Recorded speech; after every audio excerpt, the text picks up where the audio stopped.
Segala puji bagi pencipta langit, bumi, dan seisinya. Penguasa alam semesta yang sayang banget sama kita. Salat dan salam kita kirimkan untuk kekasih kita Rasulullah Shallallahu Alaihi Wasallam, inspirator kita, qudwah kita, kekasih kita. Semoga kita semua kelak merasakan nikmat bertemu dengannya.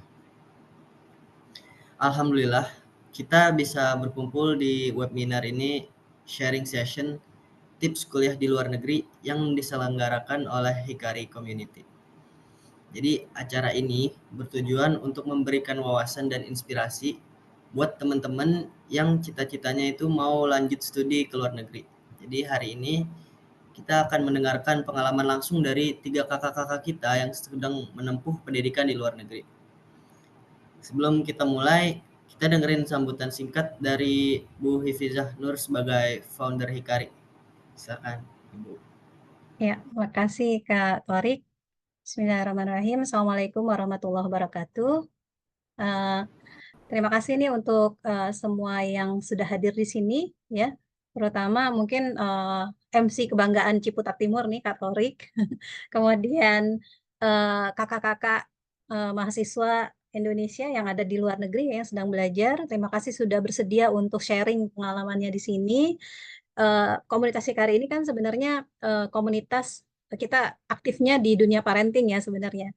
Tapi sebenarnya ada beberapa hal yang menjadi titik fokus kita ya. Selain Ya udahlah. parenting, Mau headset lagi? Ada 2 yaitu headset nggak? pengembangan diri ya. Pinjam dong. Iya sih benar. Ini di mute dulu ya Kak, bentar ya.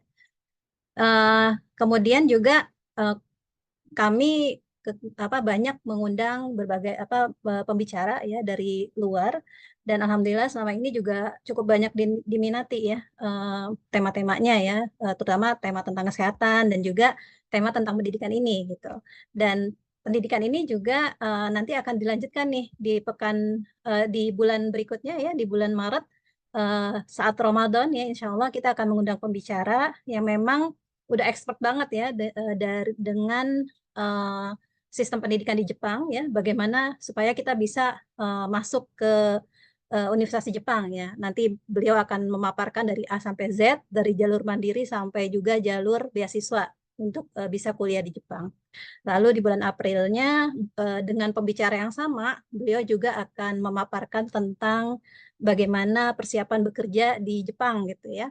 Jadi kita doakan mudah-mudahan semuanya lancar dan Hikari bisa terus memberikan informasi-informasi yang bermanfaat ya dalam bidang parenting, kemudian juga bidang pendidikan ya, pengembangan diri dan kesehatan mental. Mungkin itu dulu dari saya. Selamat melakukan webinar ya. Selamat mendengarkan sharing dari kakak-kakak dipandu oleh Kak Torik ya, insya Allah. Mudah-mudahan acara ini juga berjalan lancar. Assalamualaikum warahmatullahi wabarakatuh. Waalaikumsalam warahmatullahi wabarakatuh. Terima kasih, Bu. Selanjutnya saya mau ngucapin makasih buat semua peserta yang udah meluangkan waktunya untuk hadir di webinar ini. Semoga sesi ini bisa memberikan banyak manfaat dan menjawab pertanyaan-pertanyaan yang mungkin sering kepikiran gitu, kayak gimana cara dapat beasiswa atau cara diterima di universitas luar negeri, tantangan-tantangan yang dihadapi mahasiswa Indonesia di luar negeri, terus cara beradaptasi dengan lingkungan akademik yang berbeda. Nah, nanti di akhir sesi kita juga bakal buka sesi tanya jawab, jadi simak baik-baik dan dicatat ya kalau mungkin ada yang mau ditanya. Jadi tanpa lama-lama kita langsung masuk ke sesi pertama. Narasumber pertama kita Kak Ahmad Nafi Ramadan atau biasa dipanggil Kak Nafi. Ada? Kak Nafi. Ya. Sekarang Kak Nafi lagi menempuh pendidikan di National University of Singapore NUS ya. Semester 2 di jurusan Mechanical Engineering. Nah, jadi sebagai salah satu universitas terbaik di Asia, NUS ini standar penerimaannya tinggi gitu. Jadi kita bakal dengerin langsung dari Kanafi gimana Kanafi bisa diterima di NUS, terus kehidupan mahasiswa di sana gimana, dan tantangan dan tips yang mungkin bisa dibagikan kepada kita semua. Langsung aja kepada Kanafi, silakan. Oke, bentar.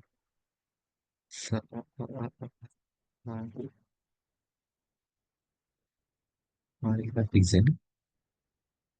Dan terus ini ke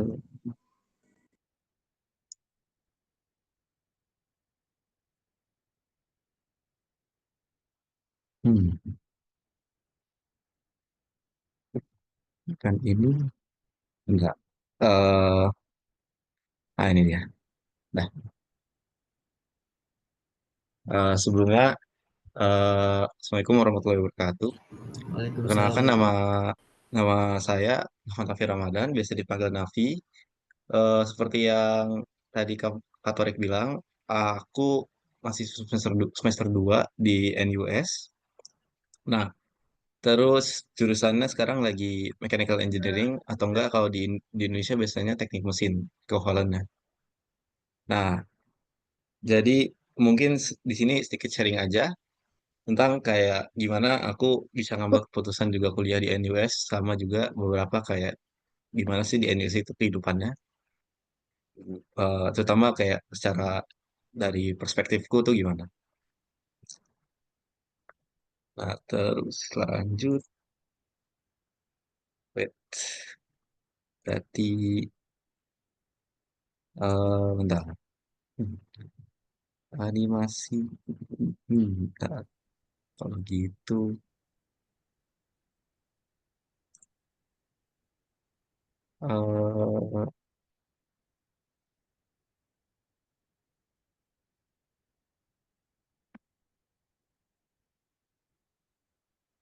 eh bentar.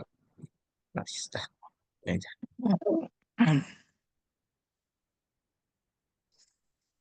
Langsung aja kita ke PPT-nya aja.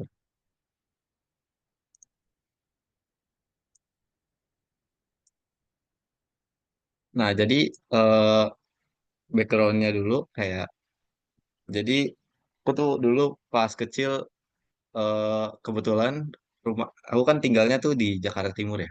Nah, Jakarta Timur ini tuh eh tinggalnya itu dekat dengan Bandara Halim. Nah, Bandara Halim ini ya bisa dibilang lumayan lah setiap hari kalau tinggal di rumah aku sendiri tuh itu paling lihat pesawat lepas landas sama mendarat tuh lumayan sering lah. Nah, itu bikin aku tuh lumayan tertarik ke pesawat-pesawat juga. Nah, itu kayak pesawatnya bukan sekedar kayak pesawat Airbus atau pesawat Boeing aja gitu. Cuman ketariknya tuh sampai juga pesawat-pesawat militer. Nah, eh karena tertarik sama pesawat dan juga hal-hal mekanik, itu aku juga mulai untuk kayak ikut main-main game.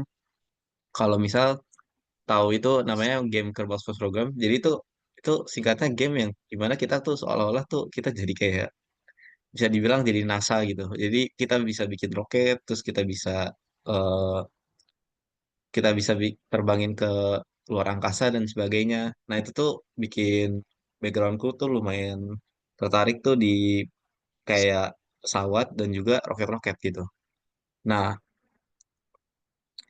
walaupun begitu di SMP itu aku belum terlalu mulai untuk mikirkan tentang eh nggak kayak ngambil keputusan yang lumayan signifikan lah untuk kayak minat tersebut gitu. Jadi kayak walaupun aku sering nonton video-video tentang tentang pesawat atau enggak juga tentang roket dan gimana cara kerjanya, itu juga nggak terlalu serius gitu di SMP.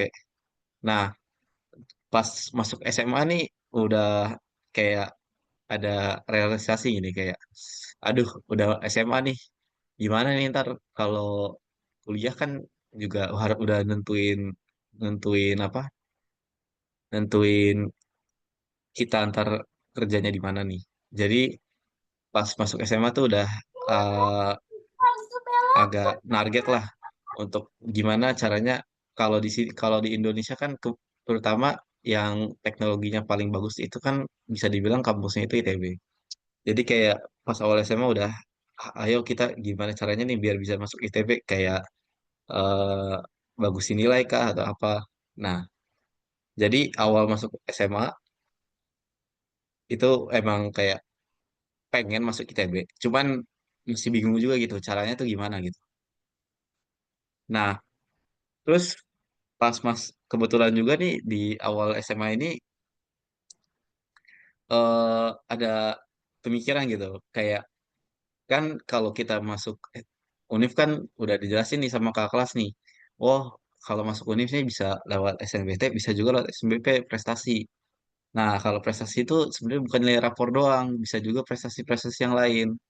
Nah itu pula aku juga langsung lihat tuh, waduh prestasi apa ya kayaknya yang bisa bikin aku masuk ITB ya. Terus kayak, waduh ini kebetulan juga ada seleksi OSN sekolah, coba ah. Terus ya udah aku ikut seksi OSN sekolah. Nah kebetulan karena ya bisa dibilang Akavi eh, lumayan lah, lumayan, cuman nggak terlalu ketat pas seleksi OSN sekolahnya. Jadi eh, alhamdulillahnya dapat slot OSN fisika di SMA Akavi. Jadi di SMA aku sendiri tuh alhamdulillahnya dapat slot. Nah, kebetulan juga itu kayak eh, agak agak nekat juga lah. Jadi karena ya di mana SMP itu kan aku juga agak main-main, nggak terlalu fokus ke ngejar OSN atau gimana. Jadi bener-bener gak ada experience OSN.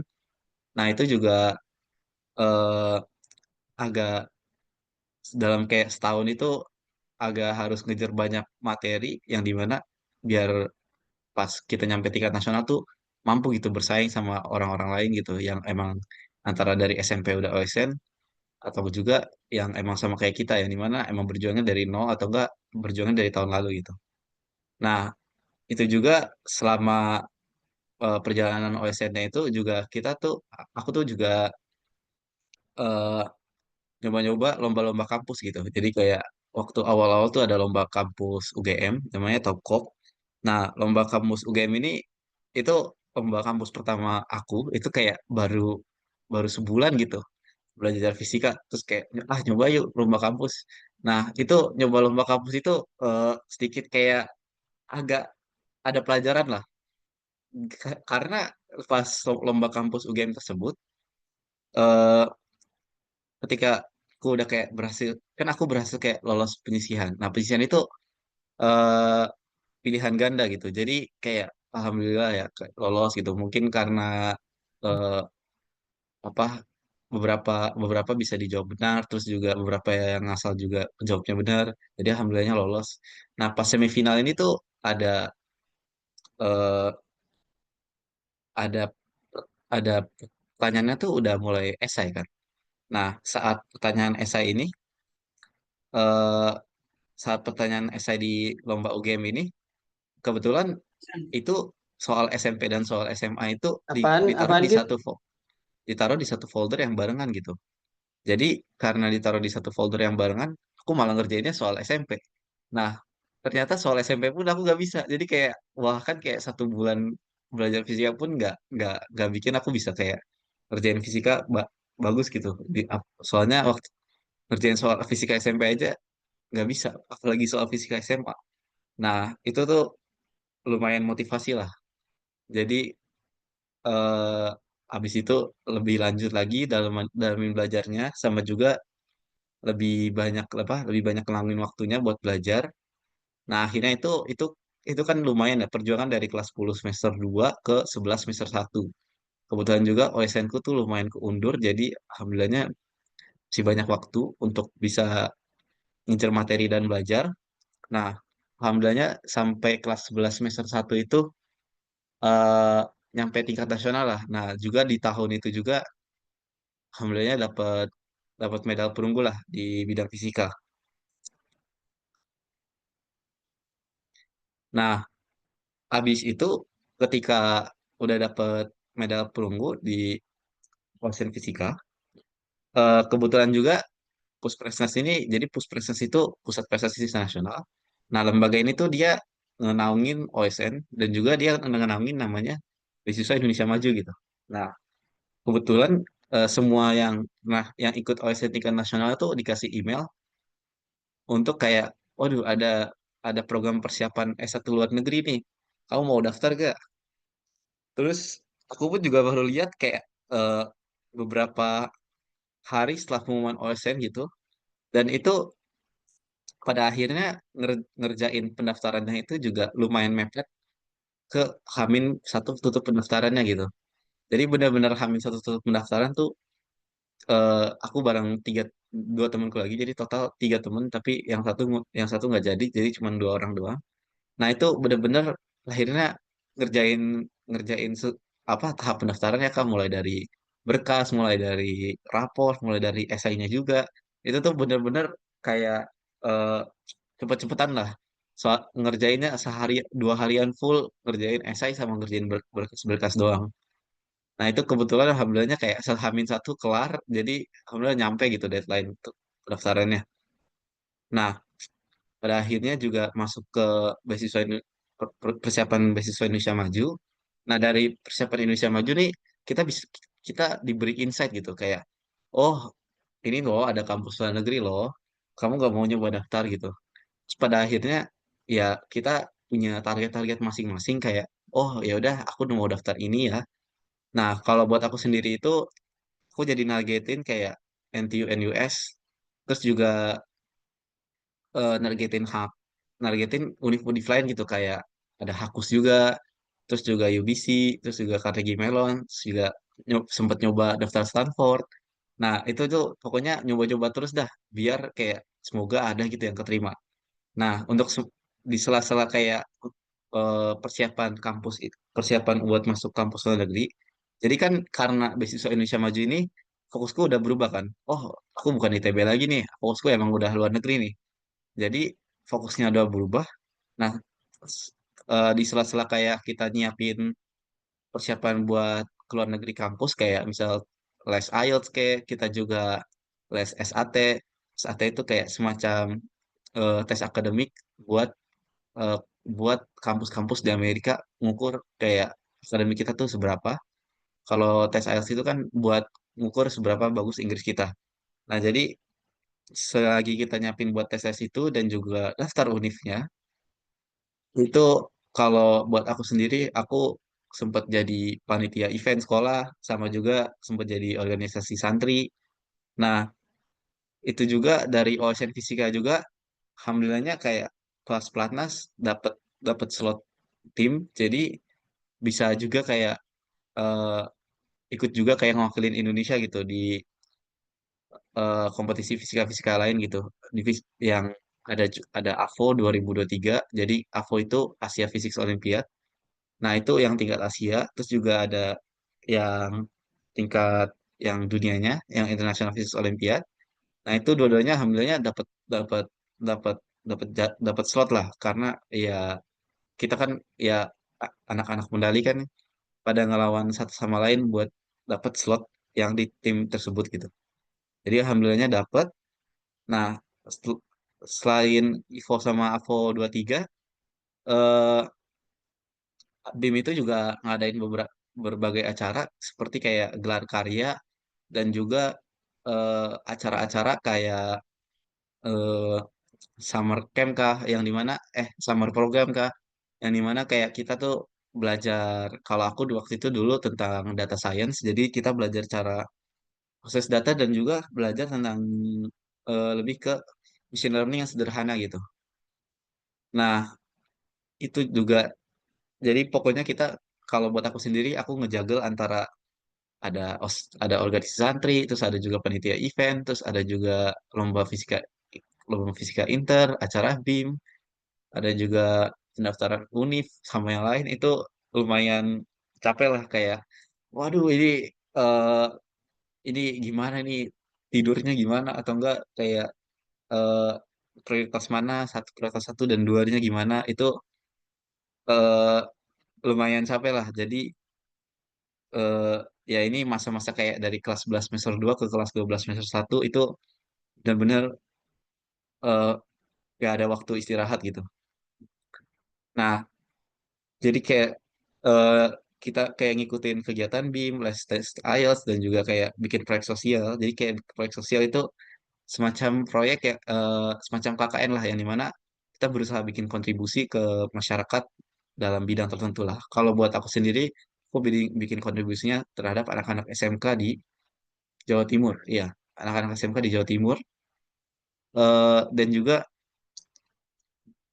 sibuk-sibuk kayak pas deket-deket 11 11 semester 2 ke 12 semester 1 itu kita kebanyakan untuk sibuk untuk pendaftaran univ karena kalau di luar negeri itu kebetulan pendaftaran univ itu pada lebih awal daripada kalau kita daftar univ di Indonesia. Jadi emang dari kelas 11 semester 2 sampai 12 semester 1 itu udah lumayan nyari-nyari lah. Nah, nah kebetulan aja di kelas 12 semester berarti itu semester 2. Nah, itu tuh ada interview BIM nih. Nah, interview BIM itu ada interview BIM terakhir. Nah, ya apa ya takdirnya berkata bahwa saya tidak lolos interview BIM bergerak. Nah, at that point gitu udah kayak aduh eh, gimana ya?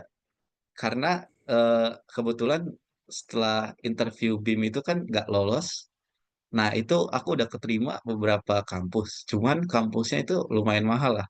Jadi ada kampus Hakus yang lumayan mahal juga, kampus Kanada apa lagi, kampus Amerika lebih-lebih lagi. Jadi kayak udah nggak mungkin gitu. Aku bisa kuliah di sana tuh dengan biaya sendiri gitu. Nah, pada akhirnya juga di tahun 2024 tahun kemarin itu awal-awal, aku akhirnya juga nyari beasiswa lain gitu seperti ASEAN.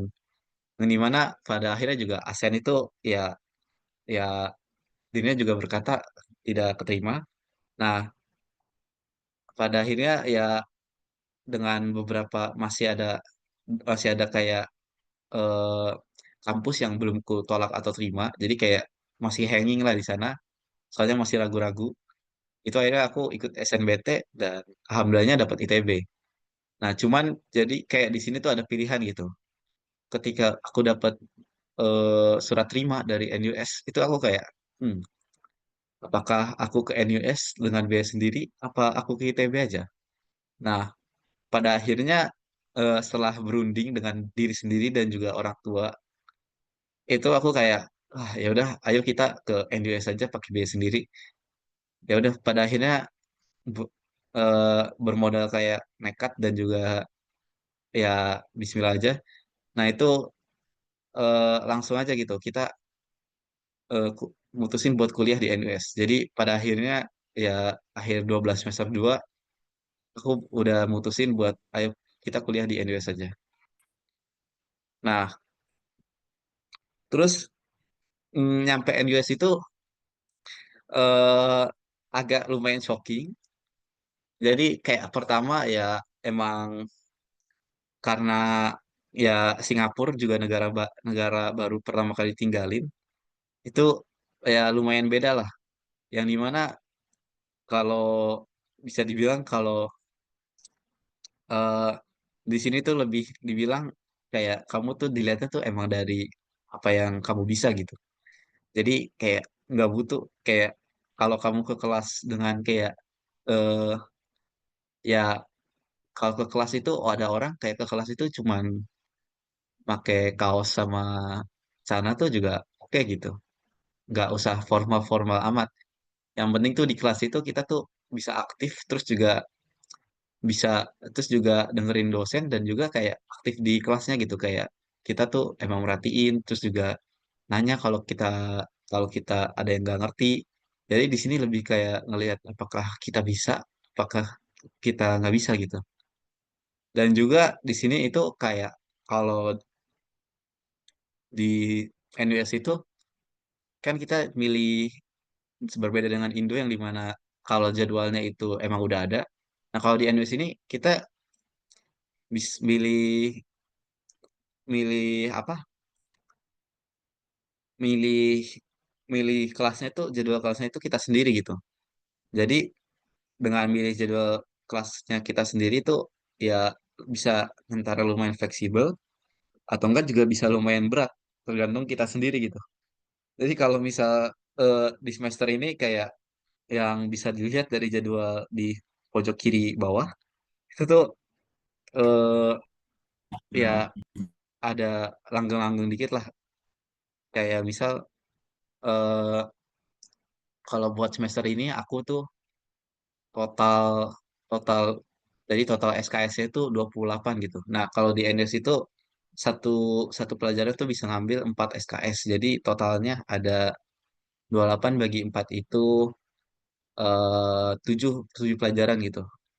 Nah, itu bisa dibilang lumayan berat karena satu pelajaran itu ekspektasi untuk ngabisin waktunya tuh 10 jam. Jadi kalau 7 pelajaran itu berarti seminggu itu ngabisin 70 jam buat tugas-tugas dan juga kuliahnya gitu. Nah, jadi ya lumayan berat lah buat kayak semester ini. Cuman temanku juga ada yang kayak cuman 20 pelajaran. Jadi dia cuman ngambil 20 SKS. Jadi dia cuman ada 5 pelajaran yang dimana cuman ngambil 50 jam per minggunya gitu. Jadi emang tergantung kita sendiri itu kita mau seberapa berat. Dan juga eh, awal-awal masuk NDS itu kayak emang lumayan asing. Yang dimana ya belajar kita pakai bahasa Inggris itu agak asing lah. Eh, Diajarinnya pakai bahasa Inggris dan juga bahasa Inggrisnya itu bukan bahasa Inggris beneran lah. Kalau di Singapura itu bahasa Inggrisnya itu agak berantakan, jadi ya emang harus menyesuaikan banget. Butuh berapa buat aku sendiri aku butuh berapa bulan gitu biar aku bisa terbiasa dengan Inggris dialek sini gitu. Dan aku juga Inggrisnya jadi ikutan berantakan. Karena kalau di sini Inggrisnya berantakan, jadi di sini aku juga ikutan berangkat berang ah, berang eh, berantakan gitu kalau ngomong Inggris di sini gitu. Nah, untung aja kalau di Singapura itu sebenarnya orang Indonya tuh lumayan banyak gitu. Jadi karena orang Indo di sini tuh lumayan banyak, ya bisa dibilang juga nggak terasing-asing amat lah. Jadi bisa ngo- untuk teman-teman pertamaku itu semuanya tuh full Indo dan nggak terlalu banyak dari orang Singapura. Itu aku kayak butuh berapa bulan gitu biar aku bisa ngobrol lancar dengan orang Singapura. Nah, jadinya kayak emang adjustnya tuh lumayan lama. Nah, dan juga selama dan juga akhirnya pada di kampus itu mulai explore ke hal-hal baru setelah kayak aduh udah settle ini 2 bulan.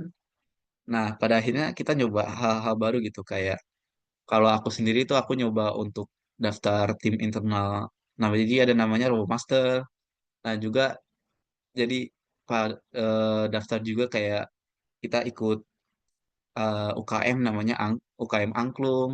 Nah, di UKM Angklung ini tuh kayak kita form bareng anak-anak bareng anak-anak SD yang juga main angklung dan jujur main angklungnya lebih jago daripada mahasiswa jadi kayak emang UKM emang dibilang UKM angklung ini banyak orangnya tuh emang baru main angklung jadi nggak terlalu jago gitu dibanding kayak anak-anak SD yang emang udah main angklung dari kelas 4 atau enggak dari kelas 3. Nah itu mereka tuh udah jago banget gitu. Nah juga eh, udah mulai kayak buat aku sendiri tuh aku mulai fokus selain di jurusan aku sendiri yaitu jurusan mechanical engineering.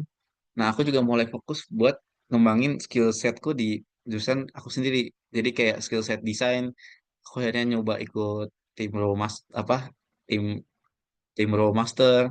Terus di tim itu sendiri juga, jadi Robomaster itu kayak semacam kompetisi robot.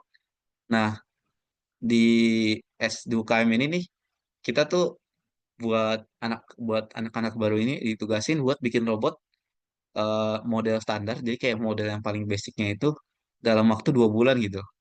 Nah pada akhirnya berhasil gitu kayak oh pada akhirnya robotnya jadi walaupun harus ngorbanin waktu liburan. Jadi liburan kemarin itu jujur liburan kemarin itu aku cuman di Indonesia 2 minggu sisanya tuh aku di NUS capek-capekan ngerjain robot gitu biar robotnya tuh bisa kerja dan juga berfungsi. Nah, jadi baru kemarin aja pas awal-awal Januari ini kita robot-robot kita tuh dites dan alhamdulillahnya robotnya berfungsi walaupun eh, juara dua lah, juara satunya tim lain tapi ya mau gimana pun eh, keterima lah masuk untuk UKM-nya. Jadi itu suatu experience. Nah, selain itu juga dari kuliah ini kayak bisa lumayan belajar lah kayak untuk ngatur waktunya tuh gimana lagi gitu. Karena sejujurnya kalau di kuliah ini ngatur waktunya itu lebih gila lagi gitu dibanding kalau di waktu SMA. Yang dimana waktu ngatur waktu itu udah kayak ngatur waktu dari bangun pagi sampai tidur lagi gitu. Jadi misal kalau di hari ini aku ngajar, habis ada ngajar, kerjain tugas, habis kerjain tugas itu webinar ini lagi gitu. Nah, tadi itu ngajar tuh kayak emang lumayan lama, tapi ya gimana, jadi kayak kita harus ngatur waktu biar semuanya tuh kelar gitu. Jadi mungkin dari situ untuk eh untuk kayak gimana kuliah. Nah, untuk kayak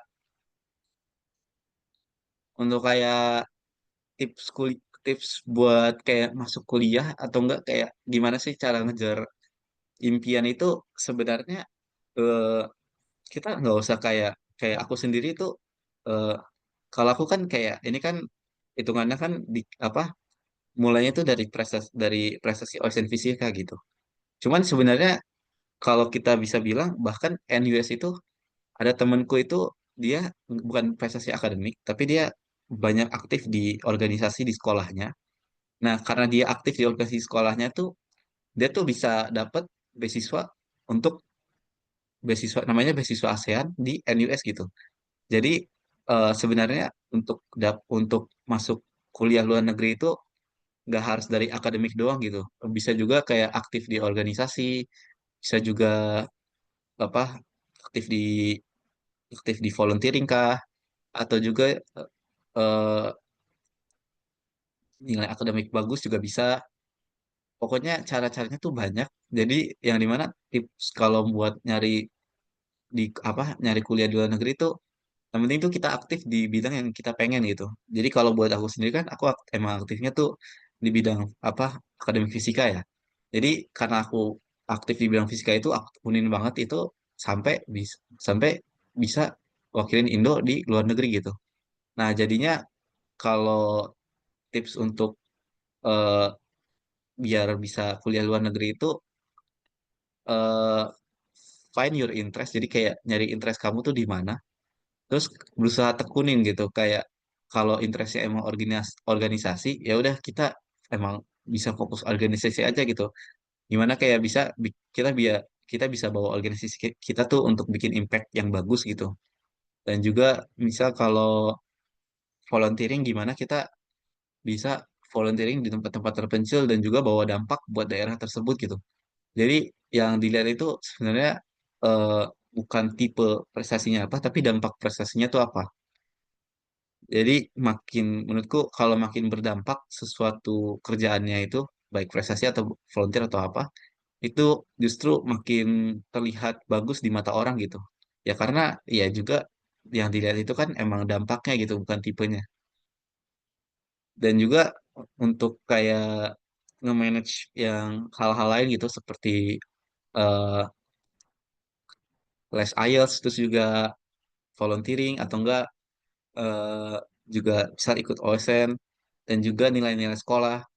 Nah, itu tuh emang eh, dari SMA tuh harus belajar gitu, nge-manage waktunya gitu. Jadi eh, kayak kita tuh nggak boleh lost focus kayak apa yang kita mau. Karena kalau kita lost focus apa yang kita mau tuh, ya apapun tuh jadi terasa nggak berguna gitu. Jadi kayak kalau kita ngelakuin proyek sosial nih, kan aku sendiri kan emang orangnya tuh gak terlalu bagus gitu dalam hal kayak interaksi dengan masyarakat dan sebagainya gitu. Cuman yang dimana emang pengen ngeberi dampak, dan juga selain ngeberi dampak itu kayak berusaha terbaik lah untuk ngeberi dampak kepada orang, biar kayak dampaknya itu emang bagus. Nah, itu tuh emang eh, harus harus harus fokus gitu. Jadi eh, kayak ngelakuin OSN fisika ini kan, pada tujuan akhirnya kan emang selain buat ngejar kebahagiaan sendiri, kan juga kita kan ngejar buat agar kita bisa kayak masuk ke kampus-kampus di luar negeri gitu. Jadi kayak emang eh, ngelakuin ini tuh harus ngelihat poin utamanya. Jadi walaupun kita kayak kurang semangat itu tuh kita tetap ngerjain gitu. Dan semoga kita tuh diberi semangat lagi gitu. Jadi kita pas akhirnya tuh eh, mensyukuri kayak apa yang kita dapat gitu di akhir. Dan juga kayak walaupun nggak ada, misal kayak ditolak beasiswa atau gimana, itu tuh emang kayak ya udah gitu, namanya juga ujian hidup gitu. Jadi harus terus maju, harus terus ngelakuin hal yang baik, dan juga tetap ngerancanain apa yang kita pengen lakuin di depan gitu. Jadi eh, kalau misal kalau aku akhirnya nyari beasiswa lain walaupun ketolak, tapi aku juga ngerencanain apakah biaya sendiri ke luar negeri atau gimana, itu juga ngerencanain. Terus ntar pas kuliah kita gimana, apakah kuliah kita ikut ekskul apa kayak ikut UKM apa gitu. Jadi di kuliah juga kan kita kan kayak dapet kesempatan lah buat kita juga bersinar gitu. Bahkan menurutku di kuliah itu orang lebih banyak nyari kesempatan baru gitu dibanding pas SMA, yang dimana pas SMA mereka kayak diem-diem aja atau nggak terlalu stand out. Di kuliah ini tuh mereka bisa lebih lebih stand out gitu dibanding orang yang stand out pas SMA, terus pas di kuliah tuh lebih biasa aja gitu. Jadi kayak emang kuliah ini emang tempat dimana kayak kita tuh bisa nyari passion kita sendiri, terus juga nyoba-nyoba hal-hal baru yang dimana belum kita pernah coba, dan siapa tahu itu kita bagus tuh gitu di tempat-tempat situ. Jadi mungkin itu dari aku. Kalau mungkin bisa dibalikan ke Kak Moderator untuk Q&A, ntar aja ya atau bareng-bareng Iya, atau gimana? Q&A di akhir. Iya, ya udah. Oke. Untuk untuk mungkin itu saja. Selebihnya aku kembalikan ke Kak Moderator. Terima kasih. Waalaikumsalam Makasih warahmatullahi banyak ya wabarakatuh. Kak Nafi, sharingnya sangat insightful banget nih. Jadi kalau ditolak beasiswa tuh harus terus maju, rencanain ke depannya gimana gitu ya. Dan kuliah tuh tempat buat nyari kesempatan baru sama nyoba-nyoba hal baru. Sekarang kita masuk ke sharing session yang kedua. Kita bakal dengerin pengalaman dari Kak Maisha Shefa atau biasa dipanggil Kak Maisha atau Kak Shasha ya.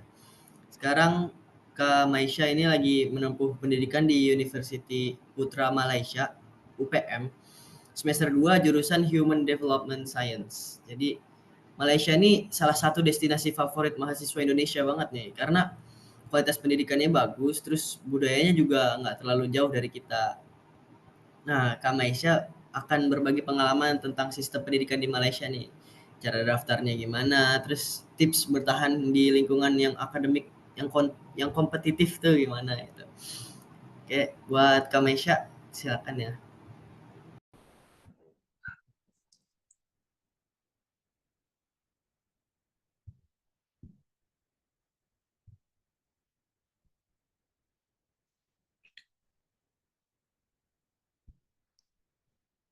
Udah keluar belum?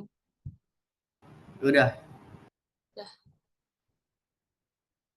Kelihatan jelas? jelas Kak. Oke. Bismillahirrahmanirrahim. Assalamualaikum warahmatullahi wabarakatuh.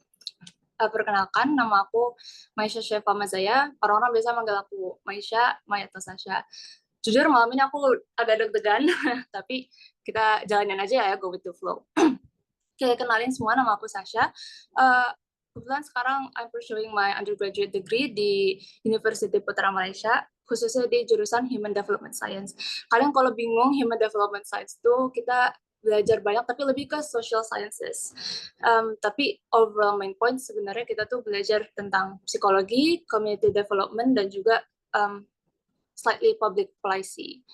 Nah, untuk perjuangannya sendiri, dulu ini slide pas zaman-zaman waktu aku SMA. Jujur selama aku SMA, aku masih bingung sama penjurusan aku sendiri, meskipun aku ngambil IPA, karena dulu aku benar-benar banyak minatnya. Dulu aku minat ke kimia, terus habis aku juga minat ke fisika. Bahkan kalau kayak arts dan yang kayak arts gitu, aku tertarik banget sama yang namanya puisi dan juga pidato. Dulu aku juga suka banget sama yang namanya sama bahasa Inggris. So dulu pas sama-sama aku SMA, angkatan sebelum itu belum ada yang namanya organisasi language team. Organisasi language team itu merupakan organisasi yang di mana bidang fokus itu bahasa Inggris. Waktu itu karena aku memperhatikan angkatan aku dan juga angkatan atas dan bawah aku tuh, karena kita di boarding ya, jadi bahasa Inggrisnya menurut aku kurang, padahal menurut aku bahasa Inggris sendiri itu merupakan salah satu komponen yang penting, apalagi kalau misalnya di dunia kerja pasti banyak banget saingannya, dan menurut aku bahasa Inggris itu menjadi salah satu kekuatan yang sangat kuat kalau misalnya nanti di lapangan kerja. Jadilah aku bersama teman-teman aku yang lain dan juga guru-guru, kita nge-establish organisasi yang namanya Language Team, dan alhamdulillah waktu itu aku menjadi ketua organisasinya.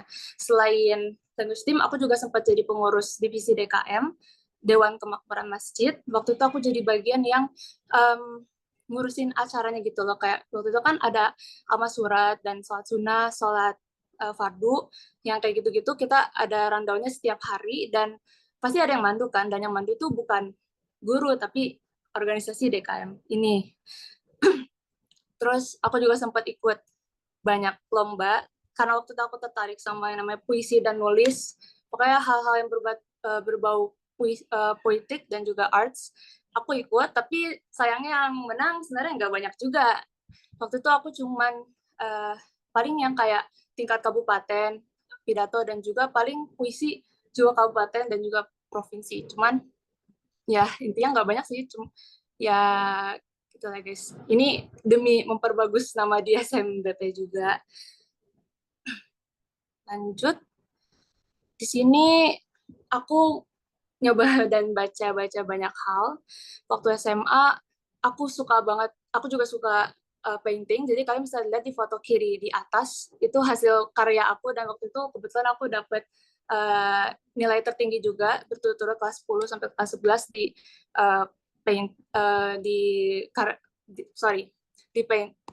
arts, di pelajaran arts. Terus di foto bawah itu karena dulu aku juga suka yang namanya public speaking dan juga kayak lomba debat. Aku ikut lomba debat internal, aku nyoba-nyoba, padahal waktu itu sebelumnya aku juga belum ada pengalaman, cuman ya kapan lagi, jadi aku coba aja. Terus habis itu ada, ini final project aku yang di foto kanan kalian bisa ngeliat tuh bangunan, sebenarnya itu London Bridge, cuman emang agak ugal-ugalan ya. Waktu itu aku bikin pada projectnya, aku milih ini karena semenjak aku sadar aku tertarik bergambar dan juga fisika, jadilah aku mulai fokus ke arsi ya waktu itu.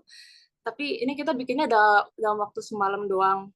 Dan waktu itu aku bikinnya juga bertiga sama teman-teman aku yang waktu itu waktu itu pengen masuk arsi juga. Di sini ya waktu itu aku belum sadar kalau misalnya aku tuh sebenarnya itu punya minat lain gitu selain arsitektur. Dan dulu aku juga kampus tujuannya itu ITB dan juga UI, sama-sama arsitektur, karena kita tahu ya kalau misalnya SAPPK yang ada di ITB ini kan sekolahnya Bung Karno ya, Presiden pertama Indonesia. Lanjut, aku sempat kepikiran sedikit apa aku daftar kuliah ke luar negeri aja, tapi waktu itu kebetulan aku belum dapat restu dari mama, kebetulan karena aku juga anak pertama perempuan, mungkin my mother won't let me untuk jauh-jauh kuliah ke luar negeri lah. Masalahnya aku ke UGM aja nggak boleh gitu. UGM, Semarang, mamaku tuh masih belum rela ngelapasin aku sejauh itu. Paling pengennya aku di UI, ITB, atau nggak Bandung lah, pokoknya yang deket-deket aja.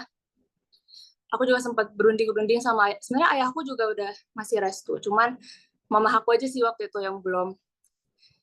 Aku tuh pengen banget kuliah ke luar negeri itu karena jujur karena aku sendiri, aku orangnya extrovert. Kalian kalau tanya aku orangnya kayak gimana, aku orangnya sokap, bener-bener sokap sama orang-orang. Jadi aku tuh salah satu cita-cita aku pengen kuliah ke luar negeri itu karena aku pengen ketemu dengan orang-orang yang belum pernah aku temuin sebelumnya, dengan kultur yang beda, bahasa yang beda, dan juga mungkin norma dan kebiasaan yang beda. Kayaknya asik lah kuliah ke luar negeri. Cuman ini aku baru terlintas, belum yang yakin banget waktu itu. Lanjut, di sini zaman-zaman aku ditolak SMBP dan juga SMBT, waktu itu untuk SMBP sendiri aku cuma milih satu karena kebetulan sekolah aku berdomisili di Serang, jadi kita tuh salah satunya harus milih, kan yang satu harus sesuai kampus yang kalian inginkan, dan yang kedua kampus yang sesuai dengan domisili sekolah kalian. Cuman karena SMBP ini kita harus ngambil ya, maksudnya nggak boleh ditolak, jadi aku nggak mau beresiko masuk ke kampus yang aku gak inginkan. Jadi aku milih cuma satu, yaitu Sekolah Arsitektur, Perencanaan dan Perwilayahan Kebijakan gitu. Dan itu di ITB. Waktu itu aku dapat rata-rata, alhamdulillah, ranking 2 di angkatan dengan rata-rata 93,05. Cuman dengan rata-rata segitu juga aku ditolak ITB, teman-teman. Di sini kalian bisa ngeliat nih warna merah.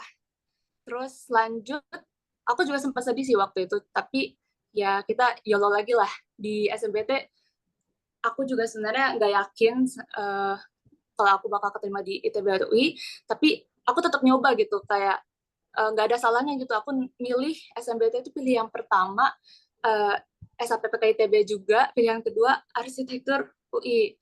Dan endingnya ya ditolak ITB UI, tapi alhamdulillah aku keterimanya di Politeknik Negeri Bandung Teknik Kimia. Cuma kalau SMPT kan kita nggak wajib buat ngambil ya. Ini jujur, kalau aku boleh jujur, ini sebenarnya aku asal ngambil untuk pilihan ketiga dan juga pilihan keempatnya. Untuk nilai sendiri, waktu itu kalian bisa ngeliat tuh literasi bahasa Indonesia aku jelek banget, padahal selama try out, aku tuh sering banget dapat nilai yang paling tinggi itu pasti selalu literasi bahasa Indonesia.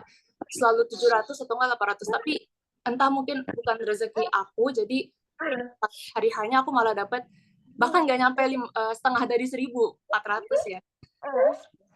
Lanjut, karena aku nggak mau lanjut di universitas yang mungkin aku tidak inginkan, jadi aku semakin yakin apa aku daftar kuliah ke luar negeri aja.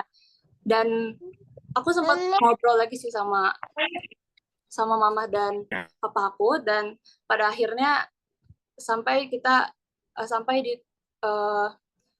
kesepakatan bahwa aku boleh kuliah di luar negeri, tapi jangan jauh-jauh.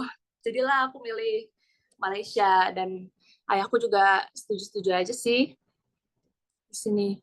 Nah, pada akhirnya kan itu ada rentang waktu. Kebetulan UPM sendiri ini dia itu masuknya telat dibanding universitas lain, dan juga apalagi yang di Indonesia gitu. UPM-nya termasuk yang telat. Masa kita baru mulai itu pertengahan Oktober, dan selama rentang waktu setelah SMPT itu aku mulai mencari mengeksplor lebih banyak hal lagi, contoh kayak di YouTube, platform Google, dan juga mungkin kayak website-website menarik dan juga Twitter.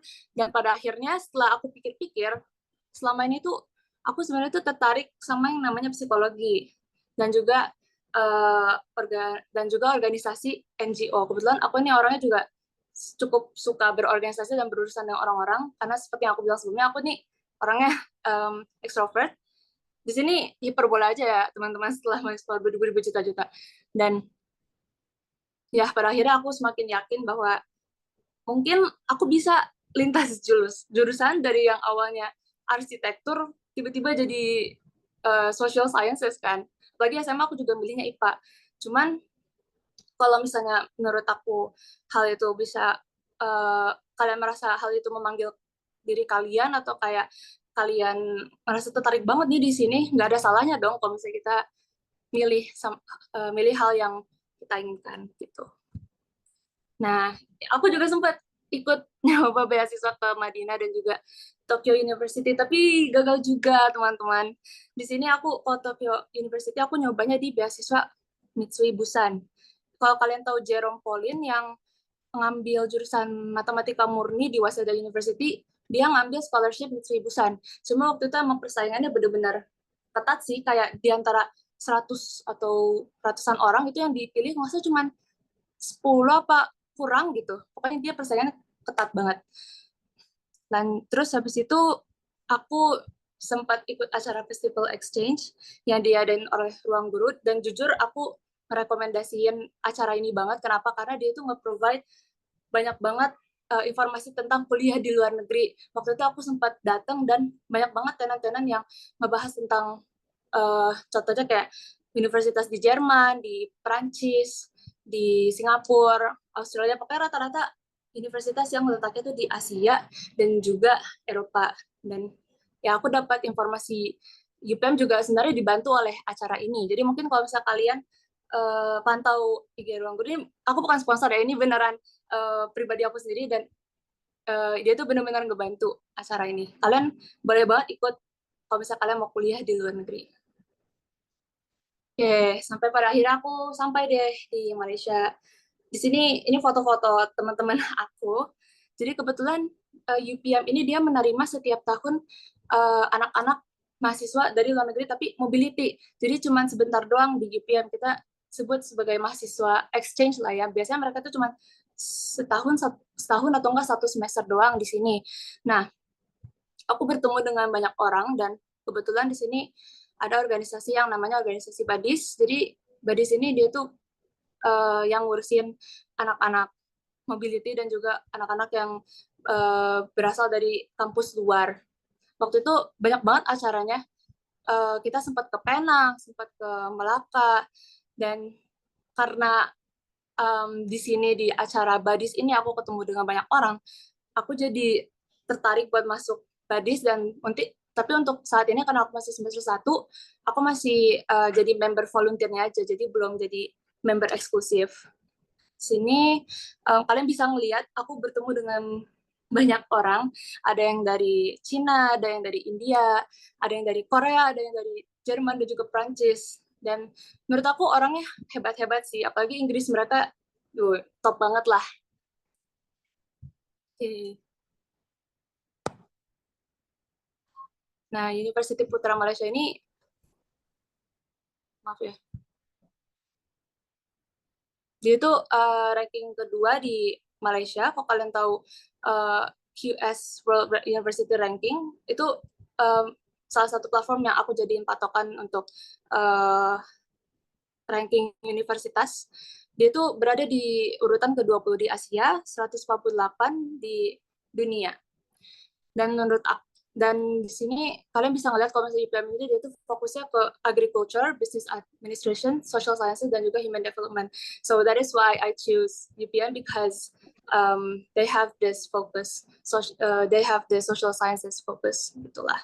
Dulu itu sebenarnya UPM itu namanya itu bukan University Putra Malaysia, tapi University Pertanian Malaysia.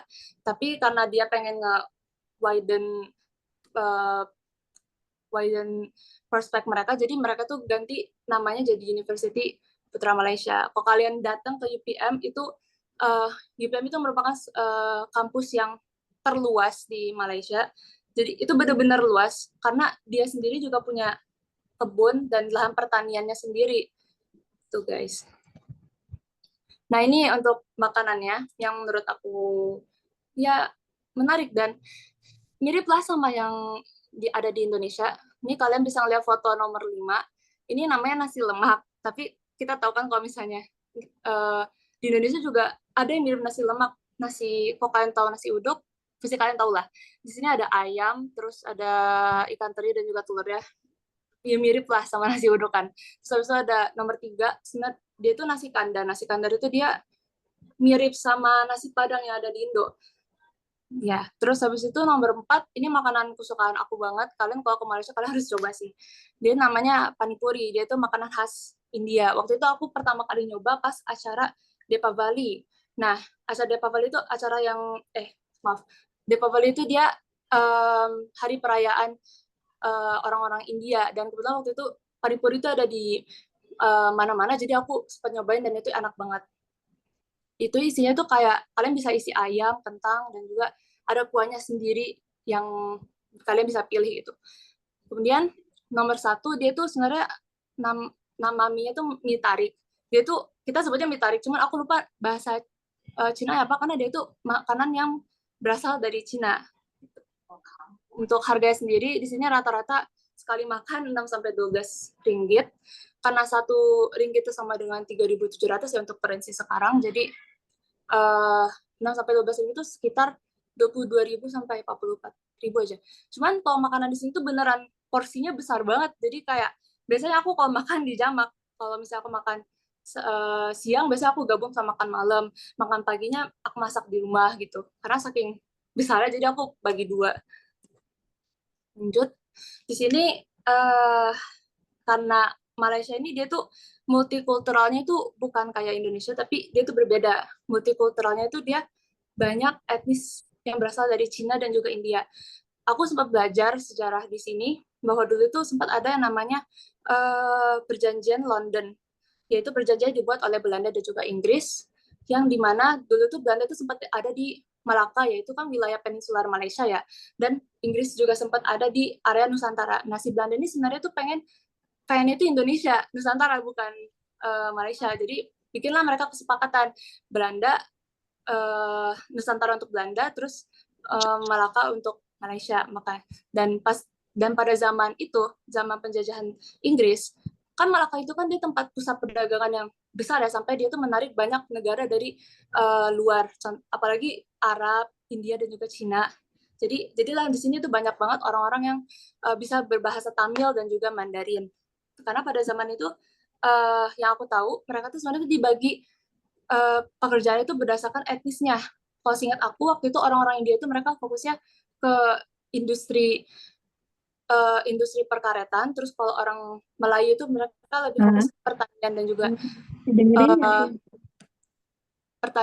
dan juga perikanan. Dan kalau untuk Cina sendiri aku lupa, tapi mereka tuh dibagi berdasarkan pekerjaan masing-masing. Makanya sampai sekarang kita bisa lihat kalau misalnya kalian ke Malaysia, kalian bisa bertemu dengan banyak orang yang berasal dari Cina dan juga India. Kalau untuk kuliah sendiri di sini kita pakai bahasa Inggris, dan jujur aku kaget kalau misalnya di Indonesia kan kelas internasional sama kelas lokal itu dipisah ya. Tapi kalau di sini tuh digabung teman-teman. Jadi kayak orang lokal dan juga orang internasional itu kelasnya jadi satu. Lanjut. Ini mungkin beberapa glimpse of places that I've been di Malaysia. Pertama ada Twin Tower, kalian udah pasti tahu lah ini. Dia di dalam itu sebenarnya tuh kayak kantor dan juga ada museumnya kalau kalian masuk ke dalam. Terus kebetulan di Malaysia ini dia banyak banget tempat thrifting. Thrifting itu kayak baju barang-barang yang second itu. Terus di sini juga ada foto bangunan tua di bagian atas. Itu tuh pas aku November kemarin ke Melaka. Itu sebenarnya tuh bangunan peninggalan pas penjajahan bangsa Inggris.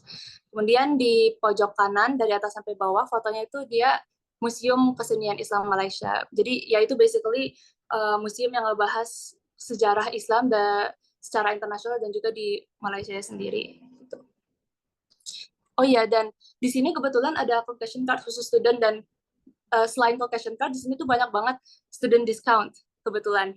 Caucasian Card sendiri, dia itu kartu yang bisa kita pakai buat public transport, contohnya kayak kereta, bis. Karena kan ya aku nggak punya mobil ya di sini, nggak punya motor juga, jadi aku pakai kendaraan umum. Dan Caucasian Card ini benar-benar ngebantu aku. Contohnya kayak kalau misalnya kita naik kereta, yang awalnya 14 ringgit, itu kita dapat diskon 50% jadi 7 ringgit, bahkan kadang bisa 80%. Jadi ini benar-benar ngebantu aku buat pergi kemana-mana. Dan contohnya kayak bis juga aku bolak-balik 2 ringgit, tapi setelah aku dapat Caucasian Card ini dia jadi 1 ringgit. Terus selain Caucasian Card ini, dia tuh banyak banget student discount. Contohnya kayak barang-barang kayak perangkat elektronik, dia juga ada diskon khususnya buat murid-murid yang ingin pembelajaran itu lewat elektronik itu. Lanjut, jadi UPM sendiri ini dia itu bukan institusi pendidikan doang, tapi dia juga punya bisnisnya sendiri. Kita seperti aku sebut sebelumnya kan, UPM ini kan dia punya kayak semacam lahan pertanian dan juga peternakannya sendiri ya. Di sini kita bisa lihat kalau misalnya farm, kita sebut aja Farm Fresh. Nah, Farm Fresh ini bisa jadi tempat wisata, bisa jadi tempat mereka mengolah bisnis mereka. Dan jujur ini sebenarnya bukan foto-foto yang aku ambil, karena aku sendiri belum pernah ke Farm Fresh. Ini foto-foto yang diambil oleh teman aku, dan ini salah satu produknya, hand wash. Itu kayak sabun cuci tangan yang terbuat dari ekstrak eukaliptus. Kalau kalian tahu minyak kayu putih, itu kan juga pakai eukaliptus. Jadi UPM ini dia punya bisnisnya sendiri gitu, jadi bukan institusi pendidikan doang. Lanjut. Ini cara aku belajar akademik aku yang menurut aku efektif. Pertama itu ada Feynman Technique. Mungkin kalian pernah dengar ya Feynman Technique. Jadi pertama tuh kalian tuh belajar konsep overall, atau kayak kalian memperdalami dulu materi yang kalian ingin pedalami. Terus setelah itu kalian cari orang-orang yang mau diajar dan kalian ajarlah materi yang kalian pelajari, tapi dengan bahasa keseharian kalian. Jadi bukan bahasa ilmiah, tapi bahasa keseharian yang. Jadi ini tuh membantu aku banget buat memahami konsep-konsep yang justru susah jadi lebih mudah. Terus kedua, aku biasanya pakai analogi. Di sini biasanya aku kalau analogi contohnya ini kan ada periodic table ya. Kan ada hidrogen, litium, natrium, potasium, barium seterusnya sampai bawah. Aku biasanya relate unsur 1A ini dengan keseharian yang ada. Contohnya golongan 1A aku ingat ya, ini hari libur naik kuda, Robi ngecas tapi frustasi. Nah, kayak gitu contohnya. Terus ada juga rumus jarak kecepatan dan waktu. Kan kalau kalian pelajari di waktu SMA kan dia biasanya kan dikasih segitiga gitu ya. Jadi di atas K sama W. Aku ingatnya tuh Jokowi gitu loh. Jadi bukan jarak kecepatan waktu, aku ingatnya Jokowi. Jadi aku hafal lah rumusnya. Kemudian yang ketiga, membuat pohon materi. Ini jujur juga ngebantu banget. Jadi pertama kalian tuh elaborate dulu materinya, contoh judulnya apa, terus anaknya apa, terus sampai akar-akarnya, tapi jangan tulis maknanya dulu, tulis kayak main points-nya dulu aja. Jadi untuk deskripsi dan juga itu nanti belakangan. Baru ntar setelah kalian bikin pohon materinya, kalian kayak, kalau aku biasanya ngomong sendiri ya, kayak ngejelasin ini tuh apa, terus anaknya tuh apa, sampai akar-akarnya. Lanjut ke Jungle App, ini aplikasi ini jujur ngebantu aku banget buat belajar. Jadi basically kalian put your PowerPoints inside this application, atau enggak kayak link video YouTube yang kalian pengen pelajari. Terus nanti si aplikasi ini bakal nge-generate questions dan bakal ngasih kalian soal-soal, dan soal-soal itu beragam macam gitu. Nanti setelah kalian coba kerjain tuh dia bakal ngebahas juga mana yang salah dan juga mana yang benar. Cuma pembahasannya terbatas sih. Kalau misalnya kalian mau yang tak terbatas ya fitur premium, dan itu bayar lagi. Terus ini dia foto di kiri bawah, ini keadaan final exam. Kebetulan foto ini baru diambil kemarin karena UPM ini dia baru final examnya Senin besok, dan aku juga lagi mempersiapkan final exam nih sebenarnya. Oke.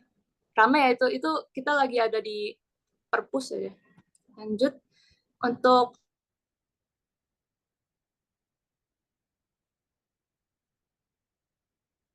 bahwa kalian kalau misalnya mau screenshot boleh aja, karena itu isinya tuh buku-buku aku belajar dan buku-buku aku yang aku pakai buat belajar dan juga latihan IELTS itu ada di situ semua.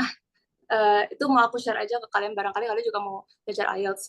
Dan alhamdulillah waktu itu aku dapat IELTS-nya nilainya rata-rata 7, tapi aku pribadi masih ngerasa kurang juga ya. Aku sebenarnya nggak sejago itu juga. 7 itu mungkin karena aku beruntung, dan juga alhamdulillah emang rezeki aku aja dapat 7 ya. Dan untuk IELTS sendiri di Malaysia ini sebenarnya dia nggak tinggi-tinggi banget.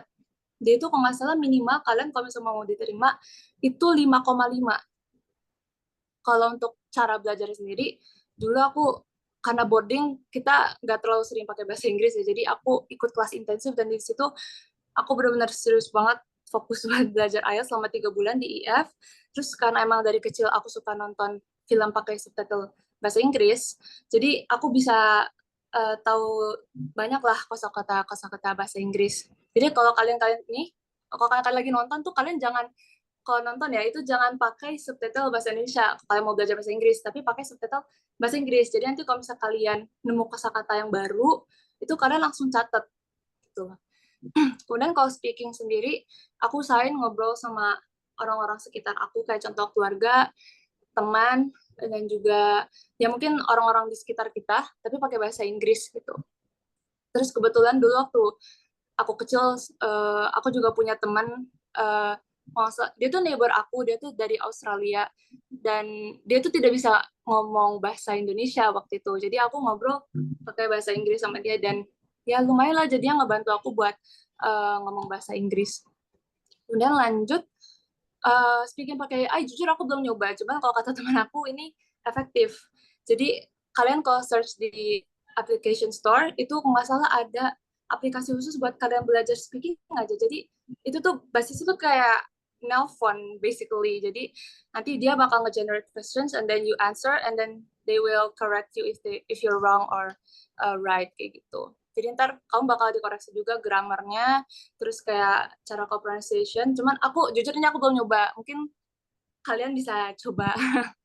Sebenarnya kalau reading sendiri kayak SMBT sih. Jadi kalian harus sering-sering baca dan kalau bisa kosakata yang kalian baru temuin tuh jangan kalian tulis di bawahnya doang, tapi kalian tulis di satu buku khusus yang isinya itu buat kosakata doang. Aku biasa kayak gitu, jadi kayak mau dari film, mau dari artikel, mau dari sosial media, aku nemu kosakata yang baru, biasa aku taruh di suatu, misal di HP atau nggak di buku, jadi khusus kosakata doang, yang nanti aku bisa baca setiap hari, biasanya aku nyisain waktu 5 menit lah buat baca-baca ulang kosakata yang udah aku pelajarin. Nah, kalau writing sendiri, aku belajar banyak dari YouTube, contohnya kayak, kalau kalian tahu Kak Zafira Akila, dia kan sering ini ya, menang dan bikin esai gitu, dan sekarang kan dia lagi dia sempat nge-pursue pendidikan dia di Harvard. Kalau kalian tahu mungkin kalian bisa cek YouTube dia sering dulu sering upload tentang tips-tips cara membuat esai dan itu membantu aku banget ya. Okay. Nah, ini untuk beasiswa untuk mahasiswa internasional yang ada di Malaysia. Jadi beasiswa yang ada di list ini setelah aku cari-cari, mereka tuh mulainya bukan dari semester 1. Jadi mulai itu semester 2. Jadi patokan mereka itu GPA dan juga pengalaman kita yang ada di semester 1. Pertama itu ada Petronas Education Sponsorship dan juga Shell Malaysia. Ini sebenarnya mirip. Mereka itu karena perusahaan energi, salah satu perusahaan energi yang terbesar di Malaysia ya. Jadi mereka tuh ngasih scholarship ke mahasiswa internasional yang ngambil khususnya itu ngambil jurusan teknik dan juga perminyakan. Kalian kalau misalnya mau ke Malaysia dan ngambil jurusan teknik dan perminyakan, kalian bisa ngambil scholarship 2 ini. Kemudian lanjut ke Yayasan Khazanah. Aku belum research banyak, cuman ini aku tahu dari academic advisor aku bahwa ada scholarship yang diadakan oleh lembaga investasi milik Malaysia di sini.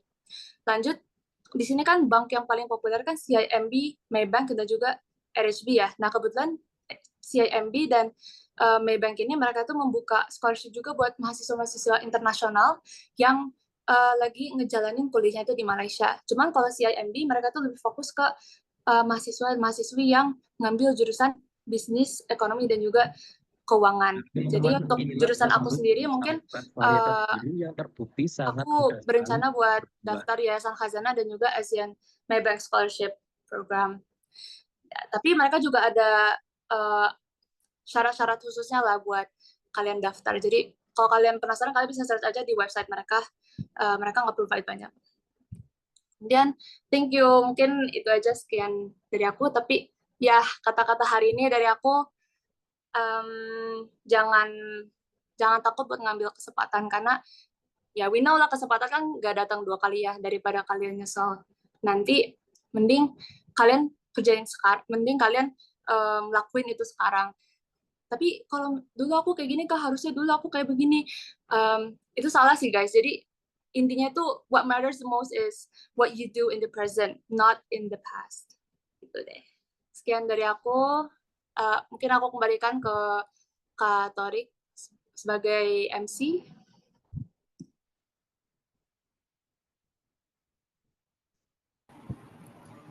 Yes. Makasih banyak nih Kak Maisha, sharingnya informatif dan seru-seru banget. Jadi terus tadi juga ada cara-cara belajar akademiknya juga pasti bermanfaat banget buat yang masih SMA sekarang. Terus ada quotes-nya juga, what matters the most it is what you do in the present. Mudah-mudahan nih bisa jadi motivasi ya buat teman-teman yang mau kuliah di luar negeri atau di Malaysia juga. Sekarang kita lanjut ke sharing session yang ketiga dari narasumber terakhir kita, Kak Hafiz Fauzi, atau yang biasa dipanggil Kak Oji. Sekarang nih Kak Oji mahasiswa semester 2 di The Hong Kong University of Science and Technology. Jadi Hong Kong juga dikenal dengan universitasnya yang reputasi internasionalnya di bidang teknologi sama bisnis. Sekarang kita dengerin langsung dari Kak Oji gimana kuliahnya, terus perbedaan sistem pendidikannya di Indonesia, tantangan-tantangannya juga gimana gitu. Buat Kak Oji silahkan Kak berbagi pengalaman dan Assalamualaikum warahmatullahi wabarakatuh. Bentar.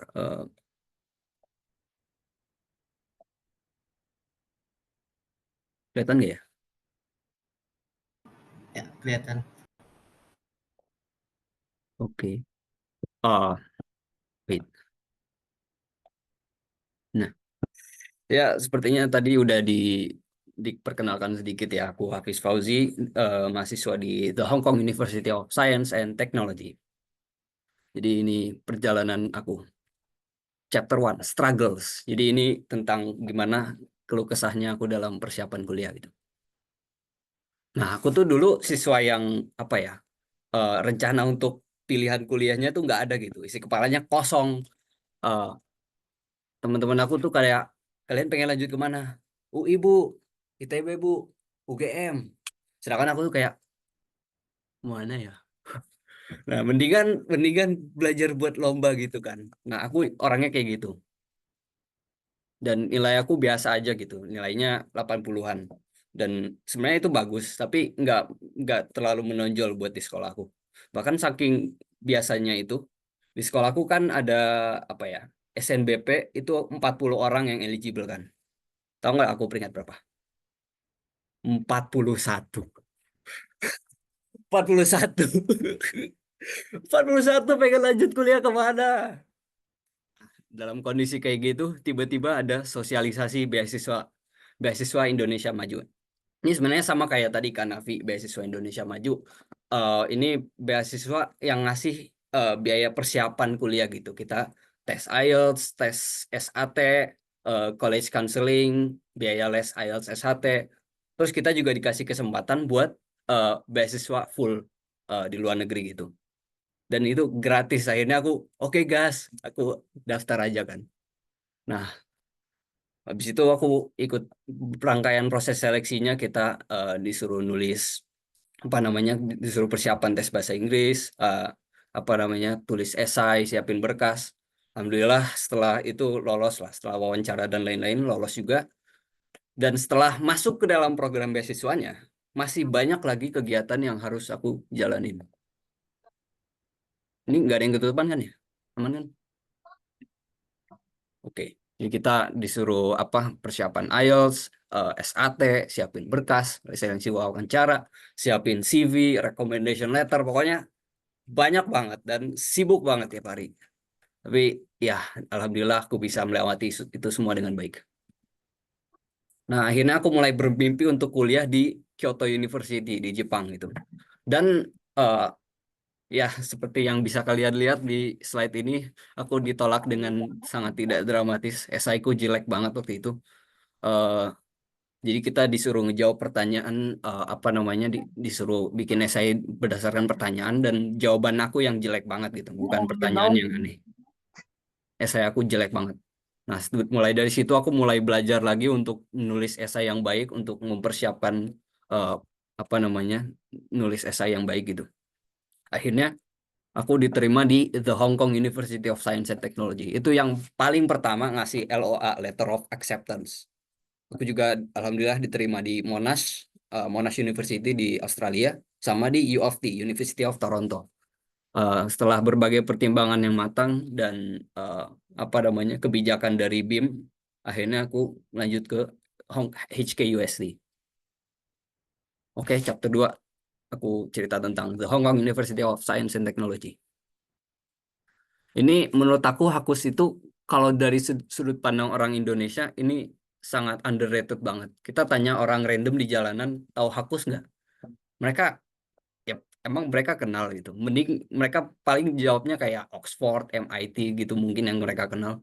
Sedangkan ini HAKUS tuh sangat bagus gitu. Kalau dari QS ranking ini ke peringkat 47, dan di artificial intelligence itu top 10 in the world. Ini bagus tapi nggak ada yang ngeh gitu kalau ini ada universitas yang bagus.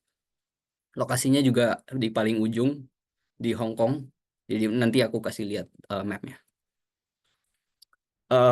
HAKUS ini universitas yang sangat diverse. Banyak orang non-lokal. 43% itu international students.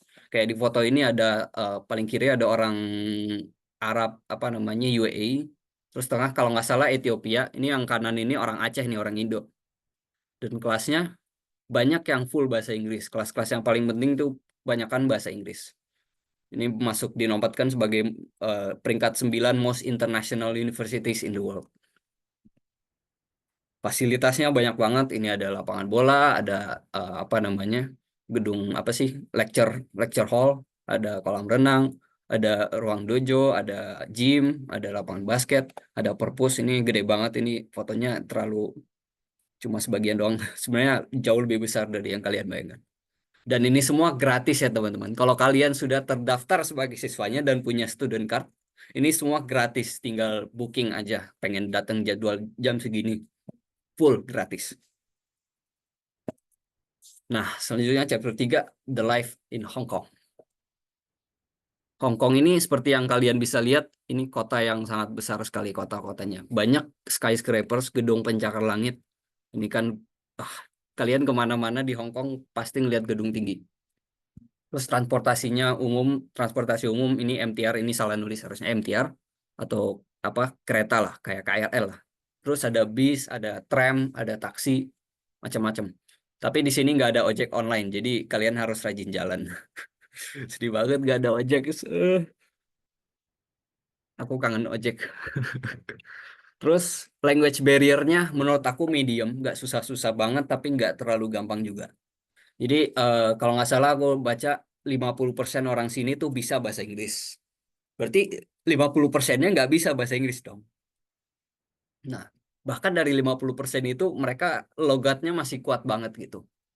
Jadi kalian harus siapin lah untuk apa namanya mendengar orang ngomong bahasa Inggris kayak Stephen He. Terus ini apa namanya peringkat 1 negara yang paling banyak jalan di dunia. Ini jauh banget ya dari Indonesia peringkat 1 paling bawah, tiba-tiba ke Hong Kong peringkat 1 paling atas. Itu kalian pengen kemana-mana jalan kaki, terus ke apa jalan kaki ke halte bus, terus dari bus ke apa namanya rel kereta, terus dari rel apa ke stasiun lain, terus habis itu jalan kaki. Pokoknya banyak banget jalannya. Kalian jalan ke mana-mana biasanya masih ada kakek-kakek atau nenek-nenek yang masih jalan kaki pakai tongkat. Stamina hebat banget sih. Terus ini apa sangat diverse juga sama kayak Hakus tadi. Ini banyak orang asing juga di sini. Terus ini MTR map-nya, map keretanya. Ini Hakus ini ujung paling kanan ini. Jadi Hakus tuh lokasinya sebenarnya di kayak pedesaan ya gitulah. Tapi masih bisa dijangkau pakai kereta gitu di pegunungan ujung desa. Tapi masih bisa dijangkau lah pakai kereta. Nah, kita kemana-mana di Hong Kong itu selalu banyak shopping malls. Buying power di sini hebat banget. Kalian ke stasiun kereta manapun, kita keluar dikit, udah mall itu. Di lantai atasnya mall, di mana-mana mall. Bahkan di tempat wisata yang di atas puncak gunung, The Peak, itu pun ada shopping mallnya gitu. Gila kan? Dan kita juga bisa online shopping dari Cina dan dengan harga yang sangat-sangat murah. Online shopping langsung dari pabriknya gitu kan, murah banget. Apa-apa murah banget kalau dari situ. Ini apa wireless earphone ini 100.000. Terus ini sarung tangan berapa ya ini? 14 ribuan. Murah banget. Dan macam-macam lah. Terus halal difficulty-nya menurut aku medium. Nggak gampang juga tapi nggak susah-susah banget. Jadi banyak produk impor dari Malaysia dan Jepang kayak ini cottage fries ini ada di sini. Terus yang dari Jepang kita bisa pakai aplikasi halal checker, halal Japan kalau salah namanya. Terus ini juga di belakang ini kita bisa lihat ada Hong Kong Halal Map. Ya, jadi kita bisa cek di Google Map, kita masukin Hong Kong Halal Map, bisa tahu restoran halal ada di mana aja. Selanjutnya harga di sini mahal. 1 Hong Kong dolar setara Rp2.000. Satu menu restoran 55 sampai 70 Hong Kong dolar. Berarti 110.000 sampai 140.000 Hong Kong dolar. Gila, mahal banget. Terus transport per hari 20 sampai 40 Hong Kong dolar itu student price malah. Kalau harga biasa malah lebih bisa 2 kali lipat. Itu mahal banget. Asrama kampus 25.000 sampai 30.000 Hong Kong dolar. Kalian bisa hitunglah sendiri segila apa harganya. Mahal banget. Tapi semahal-mahalnya kehidupan kalian di negara orang, itu bisa jauh lebih murah kalau satu, masak sendiri, dua, beli dari beli online shop dari mainland China. Oke, lanjut ya. Sorry. Nah, ini tourism spot di Hong Kong. Ada banyak, ada Avenue of Stars, ada Monster Building, ada Manmo Temple, ada Tycoon, ada Nanlian Garden, Observation Wheel, ada Peak Tram. Pokoknya banyak banget. Mungkin kalian belum pernah dengar, kalau nggak nge-search kalian nggak tahu. Tapi hebat bagus-bagus tempatnya. Oh, kayaknya sampai situ aja deh kalau dari aku ya. Ini agak kecepatan nggak nih? Aman ya. Mungkin lanjut ke sesi tanya jawab aja kali ya. Halo?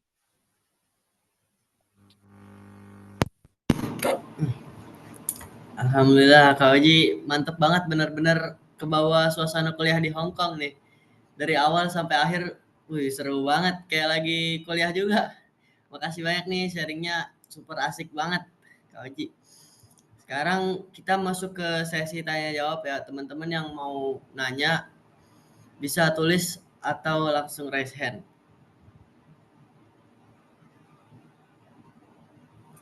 Ada yang mau nanya?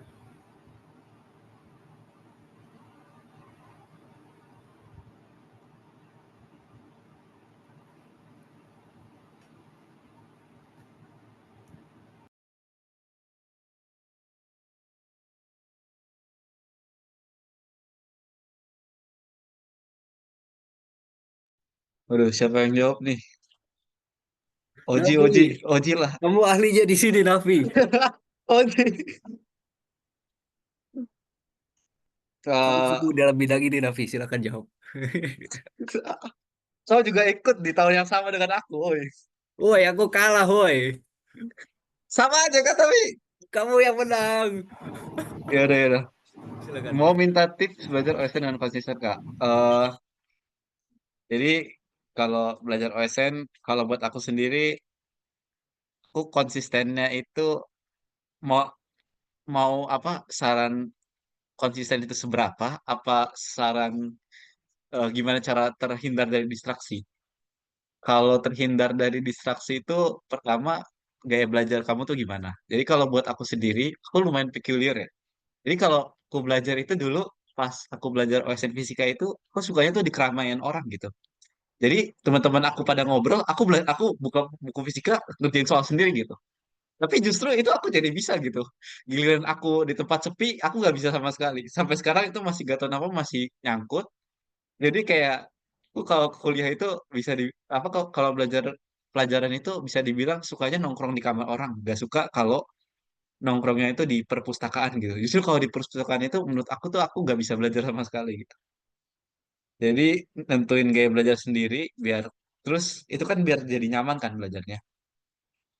Terus kayak punya goal lah. Jadi misal dari hari sebelum gitu.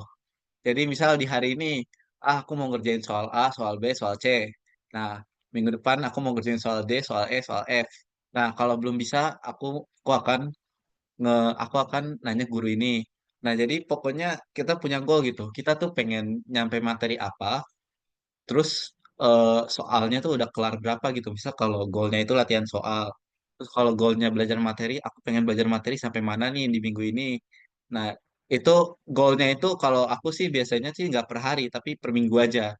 Jadi nyesuaiin sama di minggu itu aku kosongnya kapan. Nah, aku kejar materi itu sampai bisa. Kalau nggak bisa juga nggak apa-apa. Yang penting lumayan kekejar lah. Jadi nggak ketinggal-tinggal amat. Jadi pas OSK itu udah lumayan bisa gitu, walaupun ya nggak punya back, nggak, walaupun kan belajar fisika kan juga baru baru dari SMA ya. Jadi ya punya goal sama juga nyesuaiin gaya belajar biar nyaman sama kamu sendiri gitu. Jadi ya gaya belajar bisa macam-macam lah. Bisa kayak aku apa ngelihat suka dengan keramaian malah. Kalau orang lain gimana ya sendiri-sendiri lah gaya belajar itu.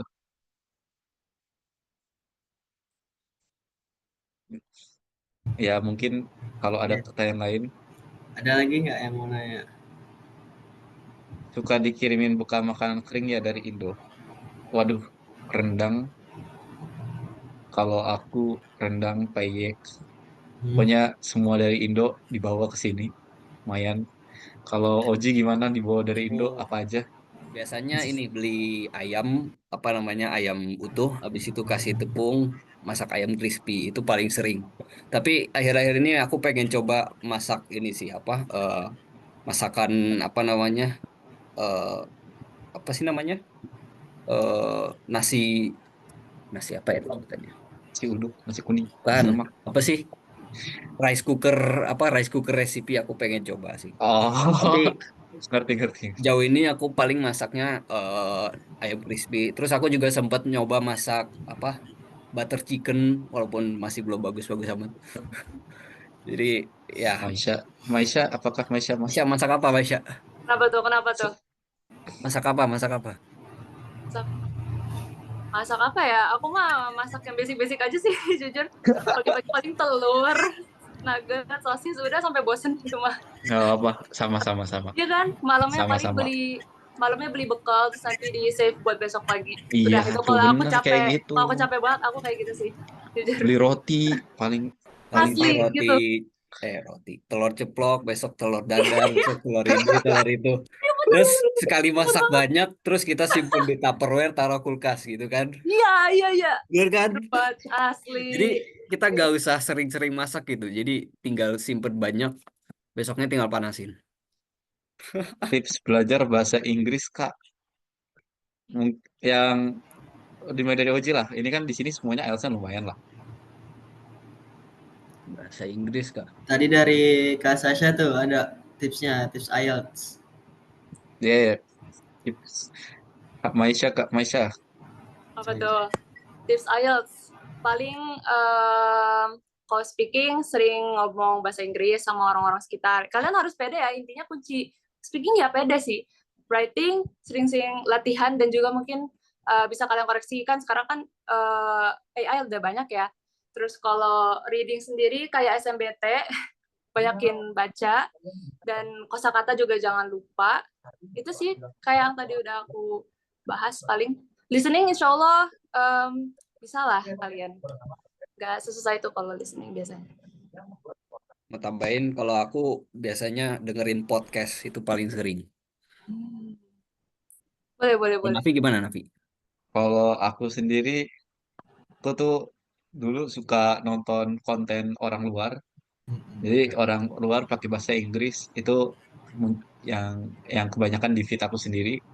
Nah jadinya kan dulu kan juga zaman kita tuh belum punya subtitle gitu ya. Jadi aku terpaksa kayak ya udah gitu harus ngerti gitu. Jadi lama-lama juga bisa ngerti.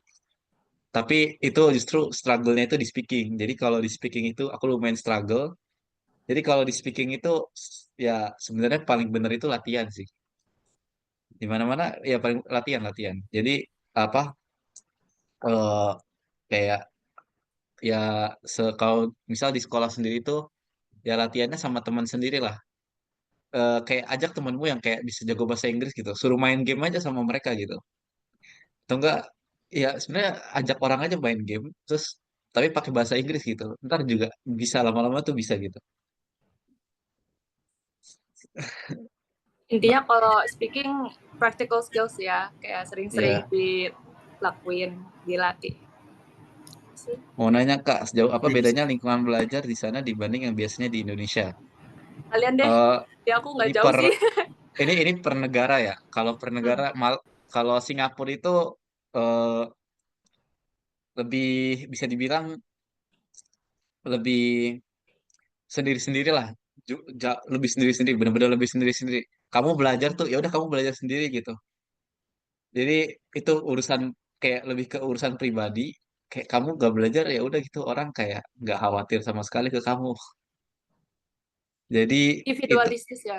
iya lebih ke individualistis gitu. Jadi kamu mau aktif pas kuliah kek, mau pas kelas mau aktif kek, mau cuman kerjanya diem-diem doang, mau kagak kelas kek juga ya udah gitu. Itu itu emang ya sendiri-sendiri. Terus yang penting kamu bisa kayak bisa kalau tutorial bisa eh, bisa ngerjain tutorialnya atau enggak juga bisa ngerjain soalnya itu udah cukup sih. Terus paling ya kalau di Singapura lebih inklusif lah. Kalau Hong Kong gimana?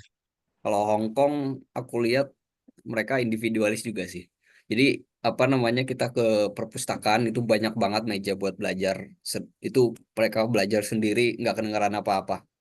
Dan bahkan mereka juga suka booking ruangan belajar yang kecil gitu. Biasanya buat 4 atau 5 orang.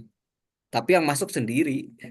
Jadi agak kesel sih. Cuma sangat bisa dipahami karena apa kita bisa tahu seberapa individualisnya mereka. Tapi ada juga yang suka diskusi itu masih ada. Overall masih sering lihat yang individu. Aku juga sih. Next, gimana cara menghilangkan distraksi? Kadang pengen belajar udah niat, udah buka buku, but end up with scrolling TikTok. Jujur taruh HP sejauh-jauhnya mungkin. Iya, Coba cari ini aplikasi digital detox namanya. Itu bisa nge-lock digital detox. HP kita. Kita nggak bisa buka HP Iya benar selama tuh. waktu yang kita tentuin. Digital detox. Next, ada yang nanya lagi nggak? MC nanya nih. Oh. Jadi Apa-apa? ini buat bertiga ya. Setelah beberapa waktu nih kuliah di luar negeri pasti banyak banget nih kan hal-hal yang beda dari ekspektasinya. Nah, yang paling bikin kaget gitu atau yang nggak sesuai ekspektasi itu apa? Ada nggak? Apa ya? Paling kalau aku kira karena kan Malaysia kan banyak ya orang yang pakai bahasa Inggris. Tapi rupanya banyak juga Inggrisnya yang masih abal-abalan. Jujur aku kalau ngobrol sama orang pakai bahasa Inggris, yang pun aku nggak ngerti mereka ngomongin apa, tapi aku yayain aja biasanya. Terus Singapura apa ya? Apalagi ya? Yang Nggak sesuai mengagetkan, ekspektasi ya? nggak sesuai ekspektasi tuh. Eh, Apa ya? Oh, jujur, kukira tahun pertama di Singapura itu lebih susah daripada tahun pertama di Indonesia. oh, Tapi kenapa setelah, tuh? jadi maaf ya acuannya ya. Aku bandingin soal ujian fisikaku di anak ITB sama aku sendiri. Jadi ujian fisika aku bandingin, yang lebih gampang itu justru di sini. Jadi ujian fisika di ITB itu lebih susah. Jadi bisa dibilang ekspektasinya nurun lah. Oh ternyata di sini pelajarannya nggak terlalu susah walaupun masuknya susah. Mungkin belum kali masih Enggak, semester jadi 1. di sini itu eh, karena di sini itu orang lokal Singapura itu lebih gampang. Ya di sini kelasnya juga sama. Jadi kita gabung sama orang lokal. Tapi karena kita gabung sama orang lokal, jadi orang lokal itu kan lebih gampang buat keterima masuk sini kan. Otomatis bisa dibilang ya ekspektasi dia itu jago banget atau enggak tuh emang enggak terlalu jago gitu. Sedangkan kalau orang internasional itu kan justru susah masuk kan buat ke sini. Nah, jadi kalau orang internasional masuk sini tuh otomatis tuh ekspektasinya tuh dia emang udah pintar banget gitu. Jadi ya bisa dibilang ya pas udah masuk sini kan nilai itu kan kita kan barengan sama orang lokal kan. Jadi ya bisa dibilang orang internasional pada di atas semua terus kayak ya udah gitu. Jadi ekspektasinya ya agak nurun sama juga ya di sini ya lebih apa ya? Ya udah sih itu ekspektasi paling nggak otak. Eh Hongkong Hongkong. Hongkong gimana? Aduh, Sok? Hong Hongkong Kong gimana gimana nih? ya? Aku dari awal ke sini tuh aku taruh ekspektasi serendah-rendahnya gitu. HKUST Waduh, terkenal dengan waduh. bahkan orang nyebut HKUST itu the Hong Kong University of Stress and Tension atau Aduh, Suicide and Oh, Tension. boleh, boleh. Saking jeleknya Waduh, kayak apa stresnya gitu.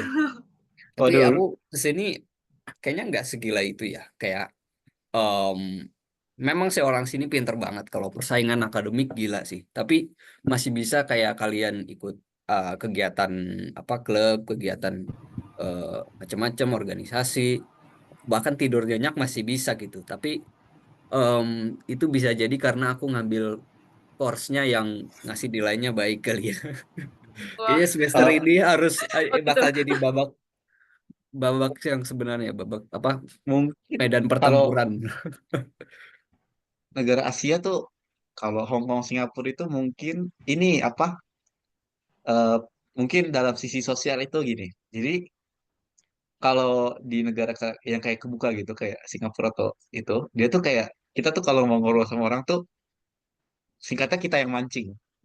Kita yang mancing, bukan orang yang dipancing sama kita gitu. Jadi kayak misal lagi perkumpulan sesuatu gitu. Itu kalau di Indo tuh biasanya tuh orang pada kayak, kalau beda lah perkumpulan, kalau ngumpul bareng orang Indo kan pada nanya-nanya kan, nama kamu siapa, nama kamu siapa, nama kamu siapa. Giliran kalau bareng orang Singapura, ya udah kita inisiatif sendiri gitu. What's your name? Oh, what's your name? What's your name? Oh, what do you do? What do you do? Nah, itu tuh baru gitu kayak apa? The conversation really starts going gitu. Jadi Hmm. bisa dibilang di Singapura itu ya, kalau perkumpulan itu overall lebih diem gitu, kecuali kalau ada orang yang emang mulai initiate duluan gitu. Sedangkan kalau di Indonesia itu emang udah hal lumrah untuk lu nge-initiate obrolan lu, jadi makin lebih bisa dibilang lebih aktif lah dalam segi sosial kalau di Indo. Tapi kalau di Singapura pengalamanku lebih pasif, kayak kita mulainya satu-satu gitu, kayak dikit-dikit aja gitu. Mungkin gitu sih dalam sisi sosial. Oke. Terus next mau tanya nih, bagaimana cara bagi waktunya seperti apa? Terus tingkat keamanannya bagaimana? Ada komunitas WNI nggak di sana, terutama kajian-kajian keislaman? Wah, Mungkin bisa dijawab. kalau aku pribadi kalau misalnya untuk ngebagiin waktu, pasti kita menggunakan skala prioritas. Misal kalau ada tugas banyak, kita prioritasin dulu mana tugasnya paling dekat deadline-nya. Terus kalau misalnya ada organisasi juga, kita lihat dulu seberapa mendesaknya dia, dan itu kita prioritasin dulu. Terus kalau misalnya untuk komunitas sendiri, di sini di UPM tuh dia ada ini perkumpulan, aku lupa kepanjangannya apa, tapi PPIM. iya PPIM. Nah, Nebak aku kan? tahu, aku tahu. Nah, itu isinya orang-orang Indo semua. Itu kayak organisasi yang suka adain acara-acara yang khusus orang-orang Indo sih. Gitu. Dah, gitu deh. Untuk tingkat keamanan, menurut aku Malaysia cukup aman.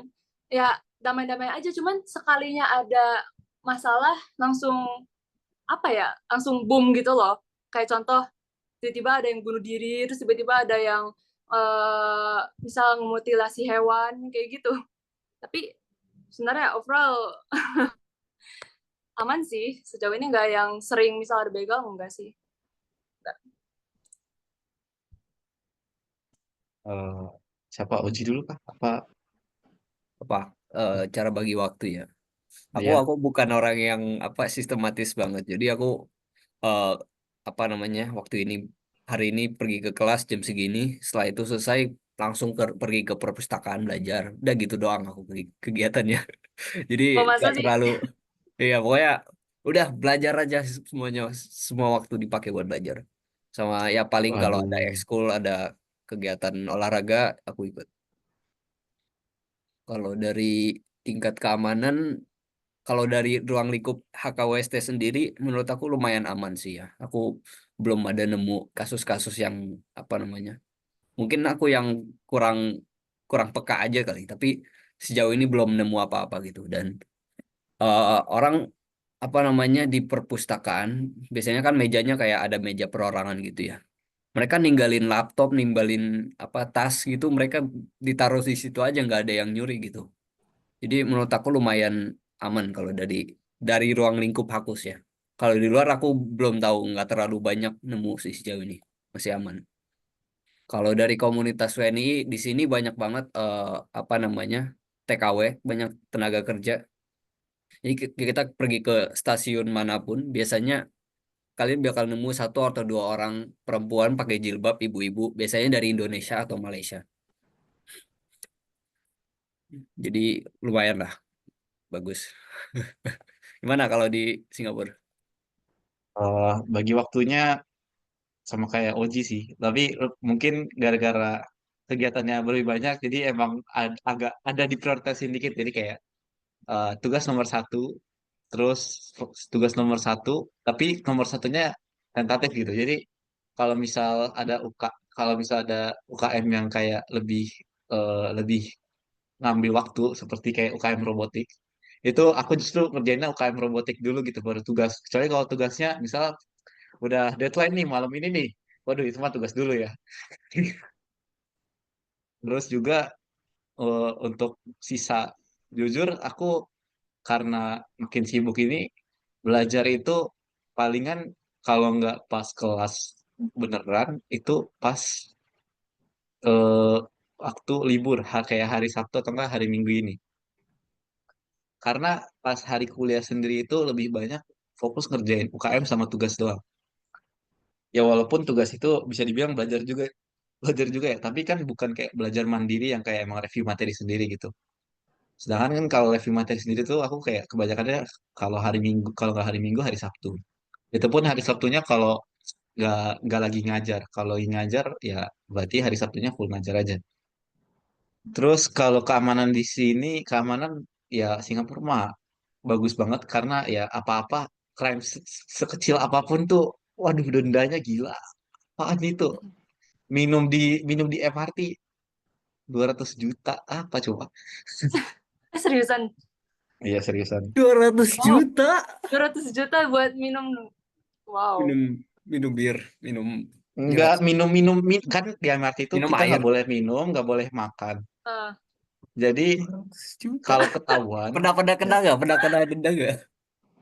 gua pernahnya itu, aku tuh pernahnya tuh ditegur aja gitu kayak, Oh. you sir, no no no no drinking lah, no oh. drinking. Terus kayak, aduh padahal gua aus banget sok. Udah aus banget kan, ya udahlah. Aduh aduh. Terus kalau di Singapura paling adanya orang aneh, ya. Soalnya kalau di Singapura itu sekali ada kayak kejadian aneh bener-bener boom up banget, kayak ngebum ngebum parah. Kayak kalau terjadi, misal ada orang buang air sembarangan gitu, itu bener-bener boom up kayak satu negara tuh tahu kamu tuh buang air sembarangan di tempat ini gitu. Itu kayak jadi kayak Itu kasihan viral banget ya. gitu, viral.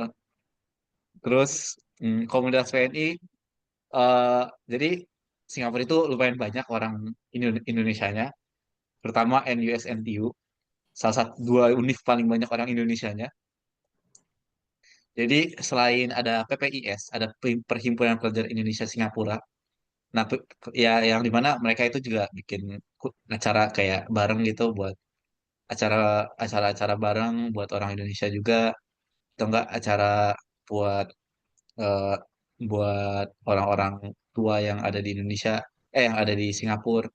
Itu juga kita juga punya perhimpunan mahasiswa yang di universitas sendiri gitu. Jadi kalau di NUS itu ada PINUS, Perhimpunan Indonesia National University of Singapore, terus ada juga Pintu Indonesia NTU, apa Indonesia Nanyang Technological University. Nah, jadi jujur kalau di Singapura itu perhimpunan univnya itu lebih lebih aktif dibanding, bisa dibilang lebih aktif sama lebih ramai dibanding kalau perhimpunan Indonesia Singapura secara utuh gitu. Ya karena emang kayaknya orang NUS itu di dalam kohortku, jadi dalam angkatanku tuh orang Indonesia tuh kayak seratusan, 200-an, seratusan lebih. Jadi lumayan banyak gitu. Terus juga udah Pak, kajian Kalau keislaman, kajian Islam gimana kajian Islam? eh ya kalau di NUS itu kita ada komunitas orang Islam Indo. Ada juga komunitas Islam secara utuh. Dan ya kalau tapi yang biasanya ngadain kajian itu komunitas Islam yang emang udah satu NUS gitu. Jadi yang komunitas Islam satu NUS ini emang mereka tuh lumayan aktif. Jadi mereka bikin webinar kayak tentang iman, tentang apa, tentang fikih juga pernah. Itu pokoknya mereka lumayan aktif dan mereka kayak juga berusaha ngerangkul semua orang Islam yang ada di NUS itu buat apa, join-join webinar mereka gitu. Kalau buat circle orang kayak buat yang kelompok orang Indonesia yang Islamnya itu, jujur kalau di NUS itu ya bisa dibilang lumayan nggak banyak lah orang Islam Indo di NUS. Hmm. Ya cuman lumayan oke lah. Dan ya kita nggak bikin kajian ya karena dikit orangnya.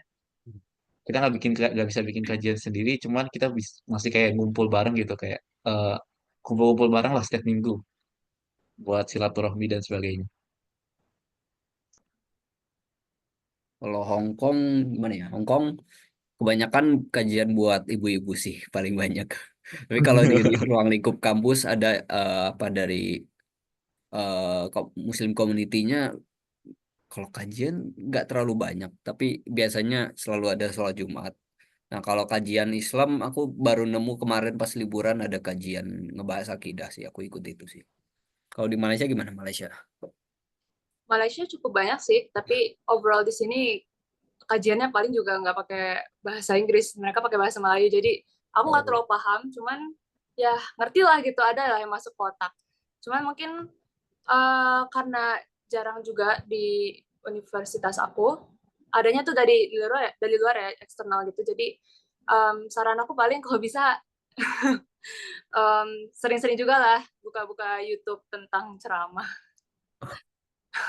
harus keluar ya. Ada lagi mungkin yang mau bertanya, teman-teman?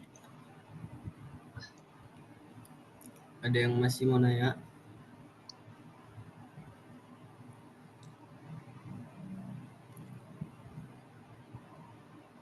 Atau buat orang-orang yang buat kalian yang mau bagi-bagi plan kalian juga boleh.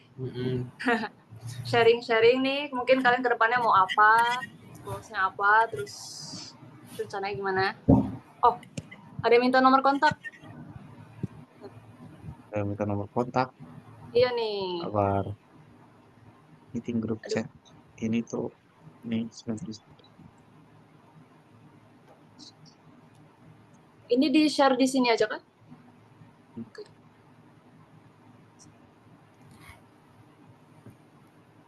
Instagram juga dong, mutualan nih. Boleh. Waduh. Ayo, Oh, ke Malaysia apa sih Instagramnya? Aku mungkin ini apa? Oh ya, IG dulu, IG dulu. Eh, aku mau bahas tentang kayak perbandingan harga hidup di Oh, sini, harga hidup. Wah, Singapura, Hong Kong, sama Malai. Kalau Hmm. aku sendiri, harga hidup aku lumayan murah. Ya bisa dibilang lebih murah daripada Hong Kong lah. Karena aku pertama tinggal asrama kampus. Jadi asrama kampus tipe paling paling bawah lagi. Jadi paling murah. Jadi bisa dilihat tidak ada AC. Itu apa? Ya kipas doang. Pas. Tapi harganya itu murah. Jadi sebulan itu cuman 400 SGD alias sekitar 400 kali 12 itu eh aduh kok nggak bisa gitu 4,8 juta. oh, Aduh itu mana nggak lumayan bisa nggak nggak Mahal sih? bisa. itu mah. Itu lumayan nggak sih? Mahal itu. Lumayan mahal itu, bro. Woi, Hongkong berapa Hongkong? Aku dapat asrama yang paling mahal di sini 4, berapa ya? 4,4 juta kayaknya. Wow, What? ada AC nggak? Ada AC nggak? Ada lah. Oh, ada Tapi AC. bayar AC-nya kita harus harus ngisi berapa? Eh, Oh, tapi kan sekarang lagi musim dingin kan, jadi aku nggak pakai AC belakangan ini sih. oh. Langsung buka Kalau jendela, pakai di selimut tebel-tebel. Kalau di Malaysia Malaysia gimana Malaysia? sendiri, aku awalnya pengen di asrama, cuman nggak jadi karena aku ngeliat emang kurang bersih dan aku sendiri gampang alergian, jadi aku nginepnya di apartemen. Jadi kalau ke sana itu aku naik bis. Tapi murah sih, aku dapat sekitar Cuman malah kalau murah. aku pribadi 600 ringgit itu sekitar 2 jutaan dan itu aku udah dapat AC, mesin cuci, itu udah termasuk listrik, udah termasuk air, udah semuanya gitu. Jadi Ih, enak banget. oke lah. Enak banget. Oke. Kalau dari apa ya? Biaya transportasi berapa biaya transportasi? Aku aku asramanya literally di kampus. Jadi kayak aku fakultasku kan fakultas teknik ya. Fakultas Teknik itu 11 namaku. Jadi aku tinggal jalan, ciao. Wah, mantap sih. Sama aku juga tinggal jalan 10 menitan. Oh iya sih kalau dia sama ya. Aku naik bis paling yang tadi aku bahas juga, kalau kalian pakai concession card atau student card itu cuma 0,5 ringgit, sekitar 1000-an lah ke kampus. Terus jalan 10 menit nyampe. Murah banget biaya bisnya. Murah banget. Apa itu? Tapi kurensinya jauh Itu ya. harga macam apa itu? Tapi makanannya mahal coy. Makanannya lumayan. Apa? Bayangin sekali makan itu kan biasanya rata-rata 10 ringgitan ya. Itu 30-40 ribuan loh. Lumayan. 30-40 ribu. Ya Oh iya, sama kalian juga murah 30.000. Itu nasi Emang lemak paling kalian berapa? Sekali nih, makan kayak satu makanan pot gitu. termurah. Nasi lemak versi budget itu 2,5 SGD. 2,5 SGD kali 12 itu sekitar 36. Sekitar 30-an, 30-an. Sama Itu ya. tapi full budget. Jadi kayak nasi tambah ayam kecil. Nah, Kalau beli makanan jadi di sini harga menu halal termurah itu 72 ribu, guys. Mahal banget. Demi Allah. menangis.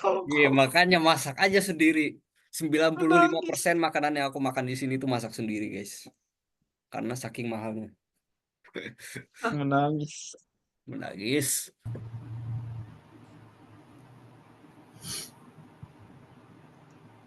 Oke. Itu kalau lagi liburan mau main-main ke Hong Kong, Singapura atau Malaysia. Wih. Hong Kong, Boleh lah ya. selamat datang. Ya boleh dong. Selamat Nanti aku menghabiskan duit. ajak keliling lah. Selamat sama juga menghabiskan duit. Semuanya mahal di sini. Gimana Mengelola cara keuangan pribadi. Aduh.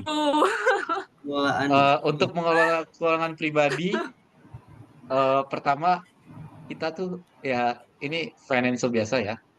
Ini budgetin sesuai aspek masing-masing gitu. Jadi kayak kalau misal aku oke, makan bulan ini 100 SGD, terus juga misal nge-snack itu 50, terus juga transportasi 50, terus juga ada uang kayak uang tambahan gitu. Jadi total jajan kan 250. Jadi 100 makan 150 makan, 50-nya itu uang kayak uang apa buat beli hal-hal lain. Jadi misal mau beli apa? Mau beli buku nih.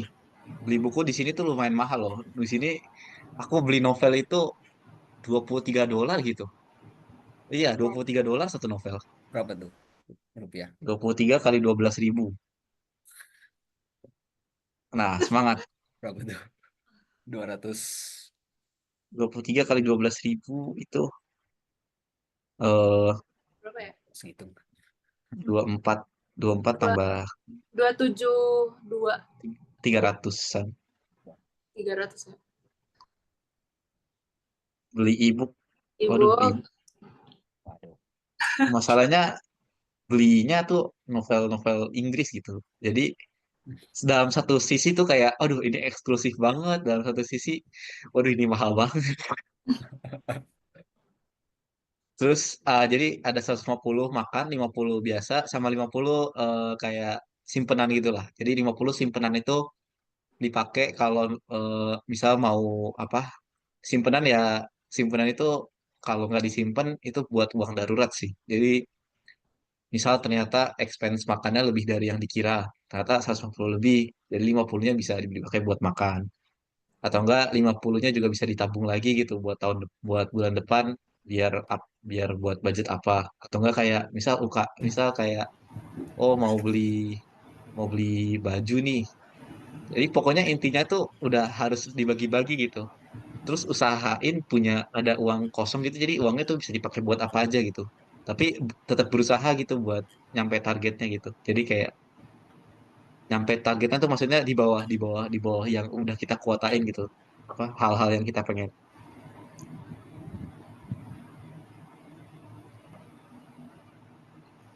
Oke. Ada yang mau nanya lagi nggak? Oh iya, mau tualan Instagram tadi nggak jadi. Waduh, Udah nih, aku udah naruh akun nih. Mana? Mana? Taruh mana sih? mano. Set. Dibuka chatnya. Salah kirim nggak? Nggak ada. Nggak ada, Ah, Tah? nggak ada. Gak ada. Aku nggak ada. Bentar ya. Yang punya aku Oh, ya. direct message, guys. Maaf Tuh ya. kan. Maaf ya. Maaf ya.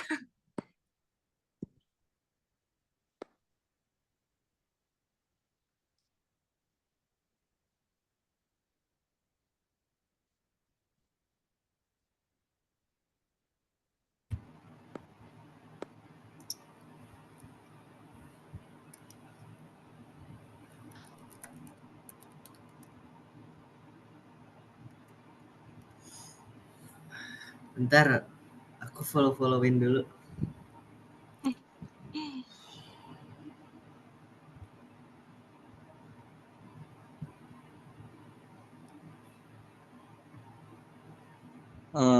Apa ya, bahasa apa ya?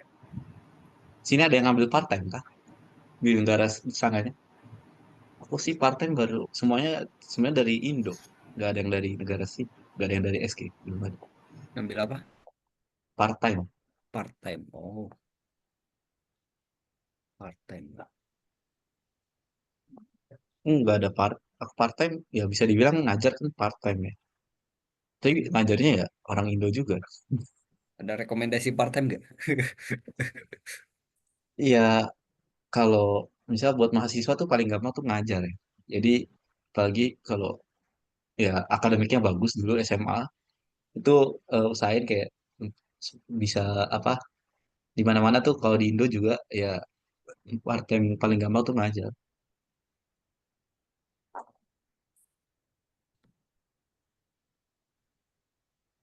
Gimana, udah nggak ada pertanyaan lagi ya? Kita tutup dulu ya. Kita udah sampai di penghujung acara. Dari sesi-sesi tadi kita dapat banyak banget insight nih tentang gimana kuliah di luar negeri, mulai dari persiapan, tantangan, sampai tips-tipsnya juga. Makasih banyak buat para narasumber kita malam ini, Kak Ahmad Nafi Ramadan dari National University of Singapore, Kak Maisha Shefa dari University Putra Malaysia, Kak Hafiz Fauzi dari The Hong Kong University of Science and Technology. Mudah-mudahan ilmu yang dibagikan bisa bermanfaat dan jadi motivasi nih buat kita semua. Makasih banyak juga buat seluruh peserta yang hadir dan berpartisipasi. Kita tutup acara ini dengan membaca Alhamdulillah bersama-sama. Alhamdulillahirrabbilalamin. Dan sebagai penutup kita doa supaya ilmu yang kita dapatin hari ini jadi berkah dan membawa manfaat.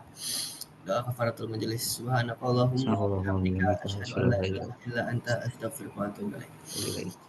Sekali lagi makasih banyak ya semuanya teman-teman. Sampai jumpa lagi di acara Hikari Community yang selanjutnya.